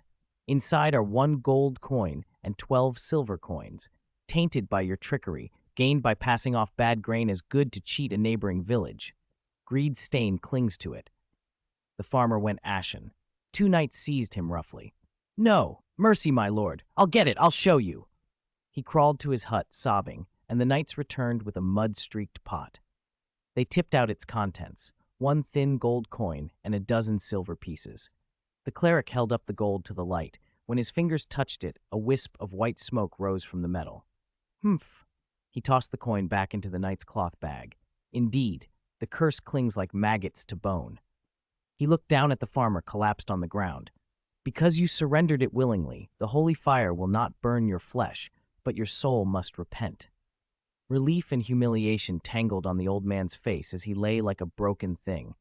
The cleric barely glanced at him before fixing on a sallow, emaciated, middle-aged man. "Do you hide evil gold or silver?" he demanded. The man shrank back. "And no." The cleric's hand was on his forehead a heartbeat later. He recoiled as if burned, then pointed at him. "Evil aura, you are entangled with corruption. Disloyalty to the Church runs in your blood." "My lord, I have nothing," the man wailed. "Stubborn." The cleric flicked his sleeve. The same white fire erupted. The scream stopped abruptly. A second charred corpse fell beside the first in the center of the square, a gruesome punctuation to the cleric's work. As if nothing had happened, the cleric snapped an order to the trembling village chief. "You, lead the way. There is a silver-cast candelabra hidden in that blasphemer's house. The holy light has shown me. Bring it here." The chief quivered, but obeyed at once, eager to comply with whatever would keep him from meeting the same fate. The knight and the village chief returned shortly afterward, carrying an antique but well-polished silver candelabrum. "Look," the chief called. The cleric lifted it high. The polished silver flashed in the sunlight. "What an exquisite relic," he intoned. "But beneath that smooth surface lies a curse powerful enough to cast this entire village into hell. This is the proof. To hide it is to collude with evil." The steady stream of executions and that irrefutable accusation shattered whatever resolve the villagers had left. One person bolted for his home, and then like a breached dam, the crowd surged inward, rifling through trunks and chests, overturning bedding and cupboards. They brought out the things they had hidden in the deepest corners: the ancestral ring, the silver wedding ornaments, the handful of coins saved for years to buy a patch of land. Hands shook as they piled their small fortunes in front of the cleric. This offerings on an altar, hoping to trade everything for a sliver of mercy. The cleric walked among the scattered silver and gold with the detached air of a buyer inspecting wares. He picked up a quality silver ring, weighed it, set it aside. He examined a heavy gold band and dropped it into a larger cloth sack held open by the knight. He favored items of substance and craftsmanship, disdainful of thin flakes of silver and shabby trinkets. Every so often, his hand flicked briefly over a villager's brow, as if testing for some hidden thing. Then, smug and certain, he pointed. "You," he accused a woman who had handed over a silver buckle, "you hid a better pair of earrings in your pillow." "And you," he snapped at a man who had produced a single coin, "you have an ancestral gold piece at home, trying to cheat your way out. Both went pale and tried to protest, but the cleric had already turned his back. Purify them. The order was absolute. Two searing flashes of white fire leapt up and swallowed the two accused, devouring two terrified figures, and with them the last faint glimmers of hope. Cries and pleas dissolved in the flame. When the fire died, the cloth sack at the cleric's side was considerably heavier. He hefted it, satisfied, then looked over the hollow-eyed villagers. "Today the holy fire has cleansed the evil and lies from this place," he declared loudly. "Take this as a warning. Strengthen your faith and dutifully attend to your obligations." With a flick of his hand, the holy fire knights formed around the prisoners. They marched them out of the square, John among them, along with the ox said to be unreasonably strong, and carrying their bulging spoils. The column turned and left the village, which stood numb and shamed. The sun cast long shadows behind them like a spreading darkness, covering the charred traces of ritual and the overturned debris. The wail and clamor faded into the distance. Only the sound of hooves on dry leaves and the prisoners' stumbling steps punctured the silence. A few miles into the forest, where sunlight fought through the dense canopy in scattered pools, an owl glided down and settled on a dead branch of an ancient pine. Its amber eyes scanned a crude tent half hidden by vines, then it folded its wings and dropped to the ground. The instant its talons touched earth, the bird began to writhe. Feathers drew back, bones cracked faintly, the beak receded and limbs lengthened. In a few breaths, the owl was gone. In its place stood an old man in a dark brown cloak, his face a map of wrinkles and age spots. The tent flap was flung open. A young woman hurried out. Her long brown hair was unruly and pale from long concealment, but her eyes burned with restrained fury. "Morrigan, how is it?" she asked, voice low and urgent. The old wizard, Morrigan, shook his cloak as if to shed the stench of the village and answered, his voice rough with anger. "Not good, Isabella. Omar was there. I saw him myself, shackled by those holy fire thugs, chained with a group of muggles." Isabella's fist clenched so tightly her knuckles went white. "We must rescue him," she said, a resolve laced with helplessness. Morrigan sneered, the wrinkles around his mouth deepening. "Rescue? Just the two of us? Isabella, be realistic. Their leader is at least high priest level, and he's backed by two other priests. Their knights are battle-crazed zealots in full armor. If we storm in, we'll only be adding our names to their ledger of merits." "Then do you want to stand by and watch them burn, Omar?" Isabella snapped. A cruel glint lit Morrigan's clouded eyes. He lowered his voice and smiled as if tasting blood. "A frontal assault would be folly. The church relies on its numbers and its absolute control over the common folk. We strip them of that advantage." He paused, then leaned closer. "We can unleash scarlet fever, mixed with graveyard moss, to turn living people quickly into mindless inferi under the caster's control." Isabella's breath hitched, and her face went even paler. "You mean turn the nearby villagers into—" "Not all of them," Morrigan cut in coldly. "Along the witch-hunting squad's southward route, there are 3 more villages of the same size. We don't need to raise everyone, only enough to assemble a force." He spread his fingers as if measuring out a horror. "Inferi feel no pain and fear no death. With enough of them, they can overwhelm that witch-hunting squad. The church's lackeys have finite magic. Then," he fixed her with a hard look, "we'd not only have a chance to rescue Omar, we might even destroy the entire witch-hunting squad. Using the flesh and blood of those ignorant, cowardly villagers, many of whom will cheer for the church, let them tear open the church's defenses and pull our friend free." The irony is exquisite. Silence fell. Isabella saw the image that had haunted her. The flames consuming Omar, the cold indifference of the knights, the villagers beating on their chests and pointing at witches. Hatred pushed aside doubt until madness edged her features. "What do we need? We don't have time." Morrigan's shriveled lips spread into a feral grin. "We already have some of the components. Anything else we need can be scavenged from graveyards and abandoned houses along the way. The key is speed. We must finish before the witch-hunting squad reaches the next village. Let death's breath pave a glorious return for them." They said no more, hastily packing the few items in the tent and preparing to depart. "So you are members of that dark wizard organization called the School of Withering?" A voice rang out, startling them both. Chapter 395, A Familiar Name. So, you two are members of that dark wizard organization called the School of Withering? The voice cut through the trees like a blade, calm as if it had been waiting in the wood for ages. Morrigan and Isabella spun around like startled birds. Wands slid from sleeves into hands, pointed instantly at the speaker. A man in plain black robes stood a few paces away, almost fading into the forest, his presence more a pressure than a sight. "Who are you?" Morrigan snapped. Isabella shrieked. The tip of her wand flared, an unstable, dangerous light. Morrigan's cloudy eyes went hard with shock and vigilance. He could feel the man's power, a depth of magic far beyond what the two of them together could muster. "Answer my question," the man said. His voice was calm, but it carried an oppressive weight that made the air seem heavier. "This has nothing to do with you, sir," Morrigan hissed, glancing at Isabella. Both were about to cast at once, but Sagres was faster, or rather, he needed make no visible motion at all. Before the girls' spells could form, the trees around them seemed to wake. Flexible branches lashed out like giant pythons, coiling around wrists, ankles, and torsos, and tightening with terrifying speed. The force made joints protest. Their wands flew from slack fingers. Several slender limbs wrapped round their mouths like living hands, clamping them down and stifling cries and incantations. Muffled, strangled sounds came from both of them as they thrashed. These were not conjured binders, but ordinary trees, turned into a deadly prison under the man's silent control. He walked toward them at a deliberate pace, watching their faces, twisted with panic and the white of suffocation, with a detached gaze. "It seems we need a different way to talk," he said, and drew his wand. He tapped Morrigan's forehead lightly.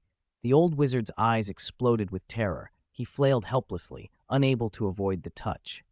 At the point of contact, Sagres opened legilimency, an invasive, violent scrutiny of the mind. Morrigan's body convulsed, his eyes rolled back, a strangled, gurgling sound escaped his throat. Memories poured into Sagres like a breached dam. Secret meetings, grotesque rituals, experiments with pestilence, a deep hatred for the church, lists of names and the locations of other members. When Sagres withdrew his wand, Morrigan went limp as if his bones had been drained of strength. If the branches hadn't held him, he would have collapsed, reduced to pained, unconscious groans. Sagres turned to Isabella. Her face was a mask of despair. She too trembled as the wand brushed her temple and her memories were pried open. "Indeed," he murmured after a moment, more to himself than to anyone else. They were members of the School of Withering, a loose, dangerous cabal of dark wizards devoted to death, plague, and forbidden arts. Anti-human and anti-social, splintered in purpose. Some sought power, some revenge, some destruction. Their ranks were larger and more widely spread across Europe than he had expected. Curiously, they left only a small footnote in the histories Sagres knew, an episode active in a narrow time and place that later vanished from the record. One detail caught and held his attention. Both minds had the same name, Cloak. The name matched that of his raven. In the muddled, overlapping memories, this Cloak was leveraging the unrest at Durmstrang for personal gain, working covertly, profiting off disorder. "Cloak," Sagres said softly, the name amusing him. Time travel kept delivering surprises. After he had indulged in 2 small boxes of enchanted sweet water from their pack, Sagres lost interest in the 2 broken dark wizards. He left them bound and bereft. The forest would either finish them slowly or a passing beast would. Their fates no longer concerned him. He moved off in the same direction the witch-hunting squad had taken, slipping through the trees like a shadow. The sun sank blood-red behind the hills. The witch-hunting squad had set camp in a clearing beside a small stream. In the center of the encampment, a large tent stood apart, the cleric leader's quarters. Thick canvas and brocade silk made a roomy shelter. A finely woven rug lay at its entrance. Warm light and the faint scent of incense leaked from within. It was a level of comfort no village home could match. The knights' tents ringed that central tent, plain and serviceable, forming a protective cordon. Beyond them, prisoners, chained together, were lashed to the roots of a great tree, drooping like a string of withered fruit. Hunger and exhaustion had hollowed their faces. Near the edge of the camp, a knight split the ox brought from the village with a clean, efficient blow. Servants moved in, quickly skinning and butchering the carcass. Over a cooking fire, a kettle of stew thick with jerky and root vegetables bubbled. The rich aroma coiled through the camp, tormenting the famished prisoners. Those chained wizards sat slumped on the ground, eyes vacant, as if their spirits had long since fled. A deputy to the archpriest glanced at them with open disgust, then motioned and whispered to a nearby knight. A cruel smile flickered across that knight's face. He strode toward the captives, raised his booted foot, and kicked several of those nearest him with brutal force. "Who gave you permission to sit down, you filthy maggots? All of you, stand," he barked, spittle flying. The prisoners were shoved aside, groaning as they tried to obey. Chains and starvation made each movement slow and ragged.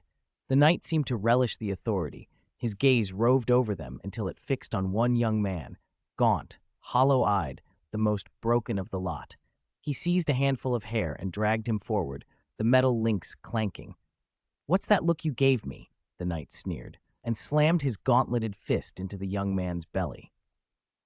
The victim doubled over with a choked cry and fell. But the beating did not stop. The knight ground the young man's fingers beneath his boot until he heard the faint crunch of bone and the prisoner's screams, sounds that earned a pleased smirk. He lashed at the victim's back with a scabbard, jerked him to his feet to slap him, then shoved him down again. Officers and clerics watched nearby, some indifferent, some chuckling low as though this were camp pastime. The young man soon lay a bloody mess of bruises, blood filling his nose and mouth, his whole body convulsed as he writhed on the ground. While the knight tormented the young man, Omar, the wizard, kept his head bowed, expression unreadable. He listened to the screams and felt the malice radiating from the surrounding knights. His heart remained as still as a placid pool, with only the faintest trace of contempt flickering at the edges of his gaze. Hyenas, he thought, who prey on commoners for sport and extort coin wherever they roam. And cowards, another flock of pigs with hearts stuffed full of fear and greed. He swept his gaze over the other prisoners, numb, terrified faces, and felt no sympathy. The knight's cruelty escalated. Finding punches and kicks too dull, he ripped a half-red-hot wooden rod from the bonfire and, grinning viciously, advanced toward the young man who was barely clinging to life. "Let the holy fire purge the evil from you, boy," he crowed, pressing the glowing stick to the young man's thigh. There was the sickening sizzle of burning flesh and a scream so raw it made the air shudder. The stench of char and blood spread. Knights around them laughed as though watching a performance. A subordinate cleric's lips twitched in approval. The method of purification pleased him. The abusing knight felt Omar's unusual stare and bristled. He flung the burning stick aside and strode over, seized Omar by the hair, and forced his head up. "What are you looking at, old man?" He snarled, glaring into eyes that seemed emptied of everything human. "Want to try the holy fire yourself?" Omar said nothing. He met the man's rage with cold, indifferent eyes and a faint, sardonic smile. That quiet provocation infuriated the knight. He raised his fist. "Enough." A slightly languid but unmistakably authoritative voice cut through the chaos. The high priest had emerged at some point at the entrance of the main tent, wrapped in a velvet bathrobe and idly holding a quill. He looked irritated by the disturbance. His gaze briefly swept the young man on the ground, near death, then landed on Omar, who was still being held. "Deal with the others as you see fit," he said flatly, "but bring this old man back intact for the report. If he's ruined, it won't look good in the ledger." His tone treated the prisoners like merchandise. The knight spat but let Omar go. "You're lucky, old man," he muttered. After scolding the overzealous knight to preserve order, the high priest added, "Save your energy for tomorrow's march," and retreated into his luxurious tent. The scent of rich incense replaced, for a moment, the acrid odor of smoke and burned flesh. He had just relaxed when his eyes froze on a figure by his table. A young man in a simple black robe stood with his back to the priest, casually flipping through the heavy leather magic book that lay on the table. He moved with the composure of someone who belonged there. "Who are you?" Alarm flared in the high priest's voice.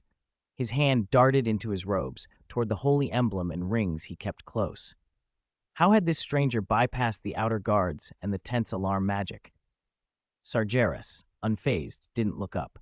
He turned the pages unhurriedly, briefly shaking his head and emitting soft, almost dismissive sighs as he skimmed the text. Whatever he read seemed to disappoint him. The high priest's irritation curdled into unease. He started a short incantation. A scorching white spark gathered at his fingertips. Holy flame, the spell he used most readily. But the expensive wool rug beneath his feet stirred as if alive. Tough fibers uncoiled like 1,000 tiny tentacles, snaking upward with impossible speed. They wrapped his feet and calves, then surged around his waist, chest, and arms, tightening as if constricting him in a python's grip. The holy light he had gathered winked out. "Ugh!" he choked, struggling against the rug's crushing embrace. Panic replaced his earlier confidence. He tried to call for the guards. "Guards! Sentries! There's an Assa! Do you think they can hear you?" Sargeras's calm voice cut him off. The shout died mid-word. The high priest realized with dawning horror that his calls were absorbed by an unseen barrier. The tent flap didn't stir. Outside, the bonfire, the laughter of knights, the crackle of the camp, all sounded distant and muffled, as if separated from this space by thick glass. The tent's interior had become an isolated cage. Sargeras ignored the bound high priest and continued to read, eyes darting rapidly over the pages. He skimmed effortlessly, taking in lines at a glance without missing anything of consequence. When he closed the book, he tossed it back onto the table with a soft thud. 90% of this is garbage, he said, shaking his head, a trace of disappointment in his brow. Stale dogma, crude tricks with light and heat, and a few pages of abstruse holy word analysis. Your church's repository of knowledge is pathetic. He finally turned, regarding the high priest with a calm, clinical gaze as if appraising an object rather than a man wrenched into helplessness by enchanted wool. "Now we can talk." Sargeras moved closer, each step light yet carrying an invisible pressure. "About your harvest this season, about the School of Withering, and about you personally, or anything else that might pique my interest. Will you tell me yourself, or should I find out?" The high priest tried to meet Sargeras's calm gaze and swallowed the terror rising in his chest. He forced out a roar that sounded thin and brittle. "You. Do you know who I am? I am the high priest of the church. If you so much as lay a hand on me, the Knights of the Holy Fire and the Inquisition will tear you apart. You will burn forever in the holy fire, and your soul will sink into the bottomless abyss." He tried to intimidate with the church's authority and its cruel punishments, but his voice shook with the bindings and with fear. Sargeras listened without expression. When the high priest finished, he only gave a faint, almost bored nod. "Understood." His tone was flat. "Then I will do it myself." He raised his hand, and the wand tip hovered over the high priest's brow. The man tried to turn away, but the carpet that bound him held him fast. He could only watch the wand come closer, a cold certainty in every inch. "No, you can't," he whispered. The wand touched. Sargeras's magic worked like a cold scalpel, forcing aside the priest's mental defenses and riffling through memory after memory. The high priest's body went rigid, then convulsed. His eyes rolled back, revealing startled whites. A choking, gurgling noise escaped his throat. Veins throbbed at his temple. Cold sweat soaked his velvet nightgown. Images poured into Sargeras's mind like water bursting through a dam. The high priest watching from on high as villagers accused one another in the square. A casual look of satisfaction as someone named Will turned to charcoal in the holy flames. The careful, picky gaze when choosing gold and silver for the church's coffers. The greed masked as purification. The petty and brutal power struggles, witch hunts used to silence rivals and fill vaults. Fragmentary reports about the School of Withering, hysterical, exaggerated with a few believable locations marked. Darker secrets from his youth, using his clerical office to satisfy private appetites, eliminating dissidents by cruel means. Even ambitious plans and unsavory schemes laid out to seize higher rank. The memories lay bare like a book of hypocrisy. Sargeras filtered through them without pity, discarding the tawdry private sordidness and keeping what served him. When he withdrew the wand, the high priest had been emptied of energy. His head lolled forward, his body slack in the carpet's embrace. He twitched and drooled, eyes glassy and vacant. Something in his mind had been broken by the intrusion. Sargeras frowned, more a practical appraisal than pity. "Just like that book, 90% of it is garbage." He was not entirely without use, not much worth keeping, but Locatus's actions in Durmstrang are bigger than I thought. They've already drawn the church's notice, and there are several suspected strongholds of the School of Withering. He glanced once at the ruined man and cut the carpet's restraints with emotion. The high priest slumped to the ground like a discarded puppet. Outside the tent, the camp's noise rushed in, the clangor of armor, the cursing and laughter of knights by the fires, oblivious to their leader's fate. Sargeras lifted the flap and stepped into the heat and smoke. Several nearby knights and 2 clerics fell silent when the unfamiliar figure in black appeared outside the high priest's tent. A quick-tempered knight jumped up, hand going to his sword. "Stop! Who are you?" Sargeras ignored them and casually raised his wand. The swords drawn by the knights shuddered as if alive. Metal twisted and lengthened, turning into sinuous steel cables that coiled around wrists, arms, knees, even throats. Hilts elongated, blades wrapped and bound, and the knights found their own weapons constricting them like serpents. They fell to the ground, struggling against rings of animated steel that would not break. The clerics fared no better.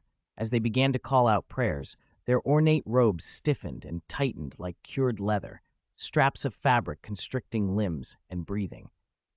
From hems and sleeves, crude fabric limbs unfurled, little hands and feet of stitched cloth that braced on the earth and hauled the screaming clerics forward like cargo, dumping them before Sargeras. The camp followers and servants had already scattered when the fighting began. No one remained to intervene. For a moment, the whole camp was silent save for the whimpers of the bound. Sargeras turned his attention to the 2 clerics deposited at his feet. He did not speak. He tapped his wand to each brow in turn, and the same merciless search began. Both men convulsed, their eyes lost focus. Their memories offered only rote prayers, mission procedures, fear of and flattery toward superiors, and the basics of clerical magic. They knew almost nothing of the School of Withering or the Church's deeper secrets. Sargeras withdrew his wand, and the clerics collapsed, empty-eyed and drooling, joining the high priest in his ruined state. "They're all small fry," Sargeras muttered. From what he took, the pattern was the same. Many of these clerics had not joined the church by choice. Children born with uncontrollable surges of magic had been reported or abandoned by terrified families, then taken in, indoctrinated, and trained to serve. Their magic was innate. The church taught them to use it to hunt others like them. Their power was largely similar. The difference was merely how much knowledge the church had granted them. Sargeras no longer wasted time. With a casual gesture, he drew out the residual magic from the 2 clerics, absorbing it until they were little more than husks, fuel for whatever he planned next. Having finished, he let his gaze sweep the camp. It finally settled on the group of prisoners who had watched the entire scene, their faces pale and bewildered. Chapter 398, Greed. Sargeras's gaze swept over the cluster of terrified prisoners and settled finally on the young man who was barely alive from torture. He flicked his wand once, and a soft light washed over him. Wounds knit before everyone's eyes, broken bones set back into place, and the scorched brand on his thigh filled in with new flesh until only a pale pink scar remained. The youth groaned and blinked up at the world, stunned that the pain had vanished and that he still breathed. Sargeras ignored the shocked looks around him and walked straight to Omar, the elderly wizard from the School of Withering who lay in shackles. Omar could no longer keep himself together. The way Sargeras had crushed the clerics like insects had carved a new terror into him. "Wait, wait," he croaked, voice dry. Sargeras had no interest in parley. He pressed his wand to Omar's forehead. What spilled into him was a warehouse of rot. Conrad's notes of plague formulas, records of cruel human experiments, rituals for animating corpses, and a cold contempt for ordinary people. Omar had been a true dark wizard, delighted by pain and death, trading human lives for secrets. To Sargeras it was not knowledge but folly, short-sighted and vile. He withdrew his wand. Omar's body went slack as if the soul had been drawn out. His eyes, once proud, were hollow and vacant like the other clerics before. He collapsed onto the ground. Trash!" Sargeras muttered, then casually siphoned the last of Omar's magic into himself. His attention drifted across the rest of the prisoners, mostly villagers, trembling, unsure what this black-robed figure, worse than the church, would do next. His gaze fixed on a frail girl huddled in a corner. He raised an eyebrow, intrigued. "Look at me," he ordered. She shook, then slowly lifted her face. Dirt streaked her cheeks, but her eyes were unusually clear. Deep within them, a faint ripple of magic quivered. Sagres realized she bore the spark of a wizard, an aptitude she had either never noticed or had learned to suppress instinctively. He waved his wand. With a series of sharp metallic snaps, the iron chains around wrists and ankles broke and clattered to the ground. The prisoners stared at their freed hands, then at Sagres, terror and bewilderment warring on their faces. He ignored the others and said only to the girl, "Will you come with me to learn to control your power? To a school of magic?" For a moment she was frozen, overwhelmed by the surge of information. She looked at the vacant clerics, at the powerful stranger before her, then at the freed faces around her. Survival and curiosity outweighed fear. She nodded, voice small but certain, I will." "Good." Sagres stepped forward and took her arm. With a crack, as if the air itself had been split, the two vanished. A dead silence fell over the camp, broken only by the bonfire's crackle and the low groans of the knights writhing on the ground. The freed prisoners stared at one another, relief at surviving tangled with awe and terror. Their eyes drifted to the churchman, who lay incapable of motion. Buried fear, anger at being taken, humiliation from torture. Those old fires exploded in an instant. Someone picked up a stone and hurled it at a prostrate knight. "Kill, you devils!" a voice cried. "Die! They get what they deserve." The shouts rose like a breaking dam. The villagers surged, all who had been beaten and humiliated, including the young man Sagres had healed. Stones rained down. Bones cracked under blunt blows, screams rose and were silenced, and the camp filled with the raw, animal satisfaction of revenge. The fury in their hands was intoxicating, bracing and fleeting, like a shot of strong liquor. When the last blood-streaked stone slipped from numb fingers, exhaustion settled in with a nauseous clarity. They stood amid a litter of bodies and blood, the air thick with iron and smoke. The brief quiet was torn by a muffled sound coming from the chief priest's tent. The healed youth stumbled toward the tent, pushed aside the flap, and ducked inside. A thud, a stifled gasp, then the jangle of metal. "Gold!" someone cried. They surged in after him. On the rich carpet lay the chief priest's body. The young man clutched a heavy cloth sack whose mouth hung open. Several gold coins and bits of silver flashed in the bonfire light, treasures the priest had plundered, the most valuable bits ripped from the villagers and hoarded. For a breath, any lingering restraint vanished. Fear, confusion, even anger cooled and gave way to something sharper and more immediate. Greed. "That's ours!" John roared, eyes bloodshot, like a beast whose young had been taken, and he lunged at the young man clutching the money bag. "Get lost! I found it first!" The young man hugged the bag to his chest, a fierce, possessive glint in his face. "Finders keepers. Everyone gets a share." "Grab him." The villagers, who an hour before had stood united against a common enemy, turned into a pack of hyenas fighting over carrion. They swarmed the young man holding the bag, pushing, yelling, fists swinging. Someone grabbed a bloodied stone from the ground and, instead of aiming at the church knights, threw it at one of their former companions. The stone cracked the skull of a man who dropped without a sound. "You hit my brother! I'll kill you!" someone screamed. Screams and curses braided into a savage chorus. The young man was quickly outnumbered. In the tug and scramble, the money bag tore open and coins and silverware clinked across the ground like spilled treasure. The sight of scattered wealth was like pouring oil on a fire. Any last shred of reason in the crowd evaporated. They no longer respected friend from foe. They attacked anyone who came near and stuffed coins into pockets and shirts. The melee, this farce of mutual slaughter, didn't last long. When the screaming finally faded, the camp lay in a stunned, bloody quiet. Among the bodies of the church personnel, dozens of villagers lay fallen as well, limbs twisted, blood pooling black around them. The sheen of spilled coins and the wet glare of blood mirrored each other in a cold gleam. Only one person remained upright, the young man who had first found the bag. He was smeared with blood, leaning on a wooden staff picked up in the chaos, the end dark with brain and shredded flesh. His chest heaved. His breaths came ragged and animal. His eyes were wild with the twin madness of survival and a hollow triumph. He looked around until he confirmed there was no one left who could threaten him. Then he threw the staff aside and staggered to the scattered treasure. Mechanically, like someone clinging to a talisman, he stuffed as much gold and silver as he could into his tattered clothes until his chest bulged. Only then did hunger and thirst hit him. He stumbled to a large pot still steaming over the campfire. The stew had boiled down, thick chunks of meat rolled in the dark broth. He plunged his hand into the scalding soup without regard for the burns and ripped a piece of meat into his mouth, chewing with savage animal sounds. Grabbing a fallen knight's helmet, he scooped up broth, thick with blood and dust, and gulped it down. When he had eaten his fill, he curled around the heavy loot, hugging it close, and fell asleep beside the cooling embers. The firelight danced over his dirt-streaked face. His eyes would open occasionally, but they held no humanity, only a numb, animal obsession with what he clutched. The sensation of spatial distortion faded. The girl blinked instinctively and clutched Sargeras's robe so hard her knuckles whitened. She shut her eyes for a few seconds, heart hammering, and then dared to open them.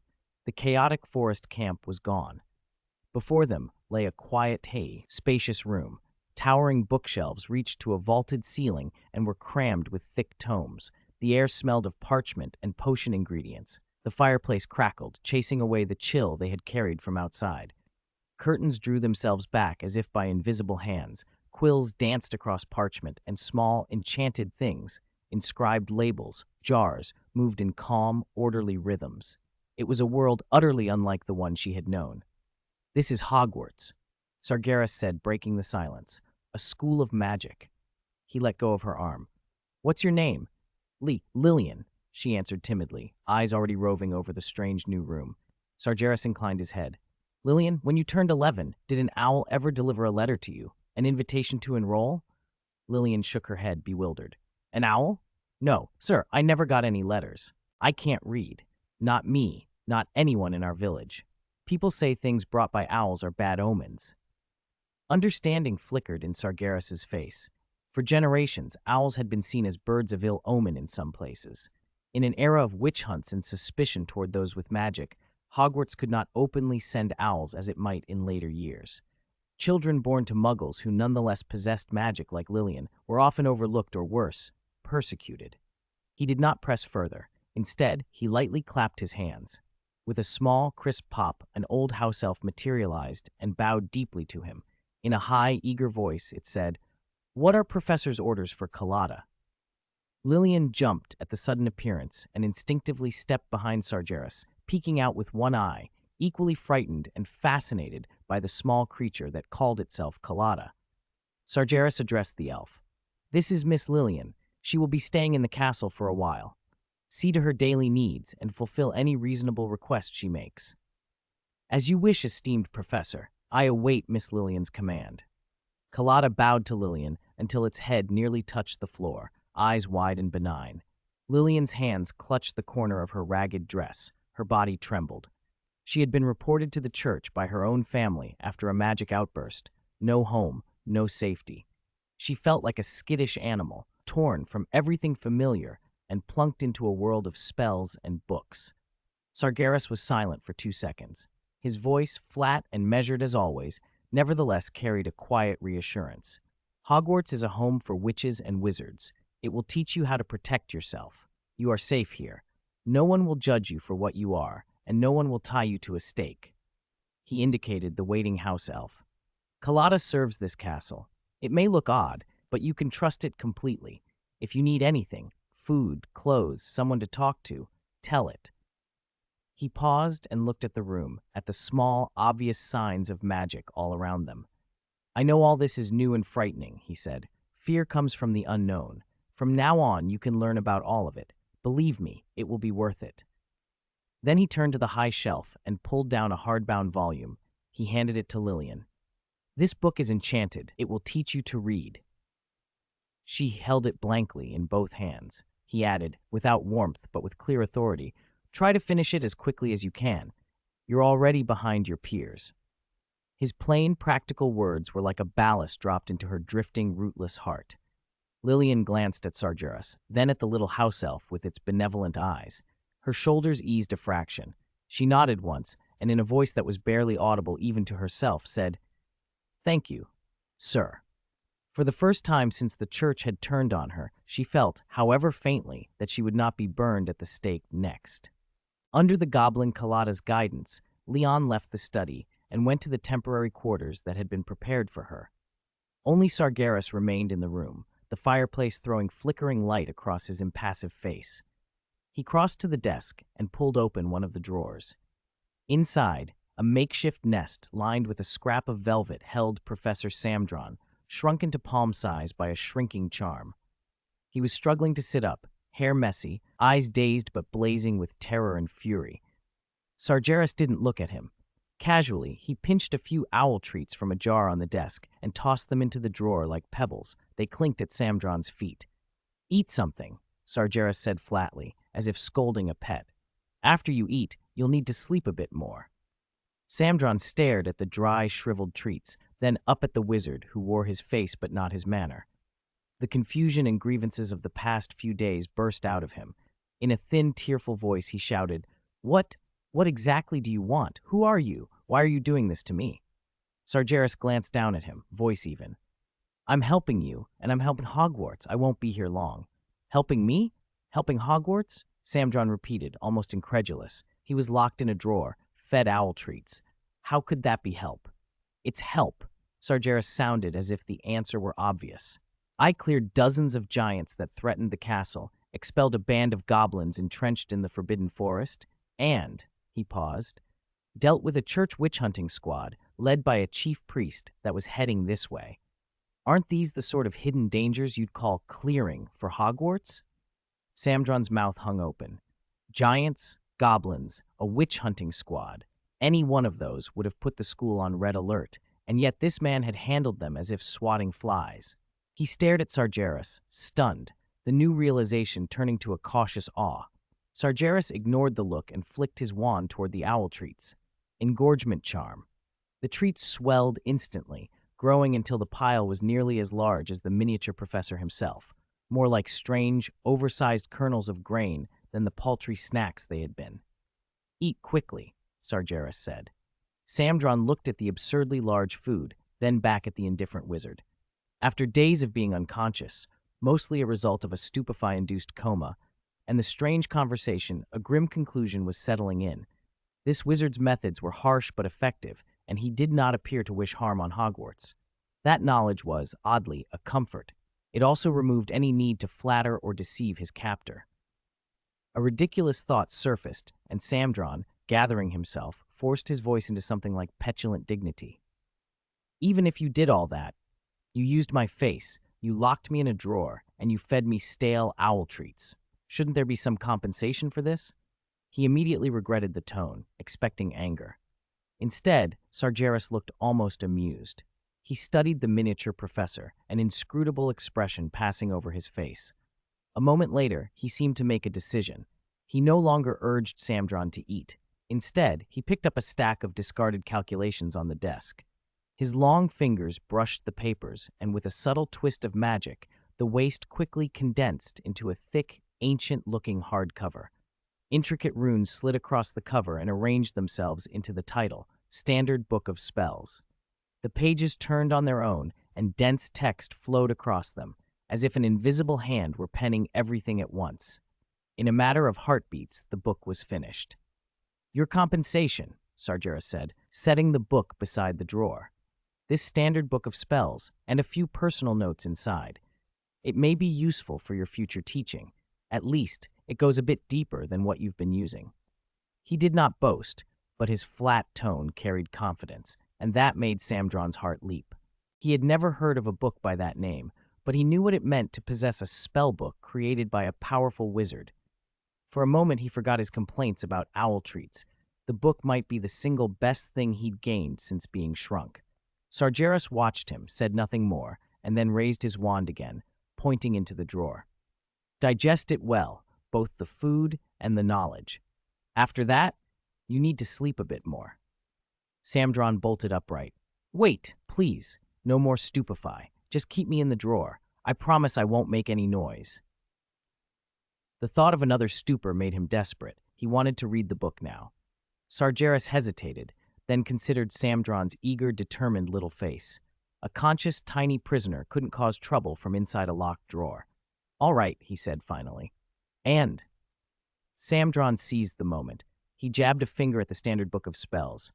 "Can you shrink it and put it in the drawer? I want to read it." Sargeras seemed to find the request harmless.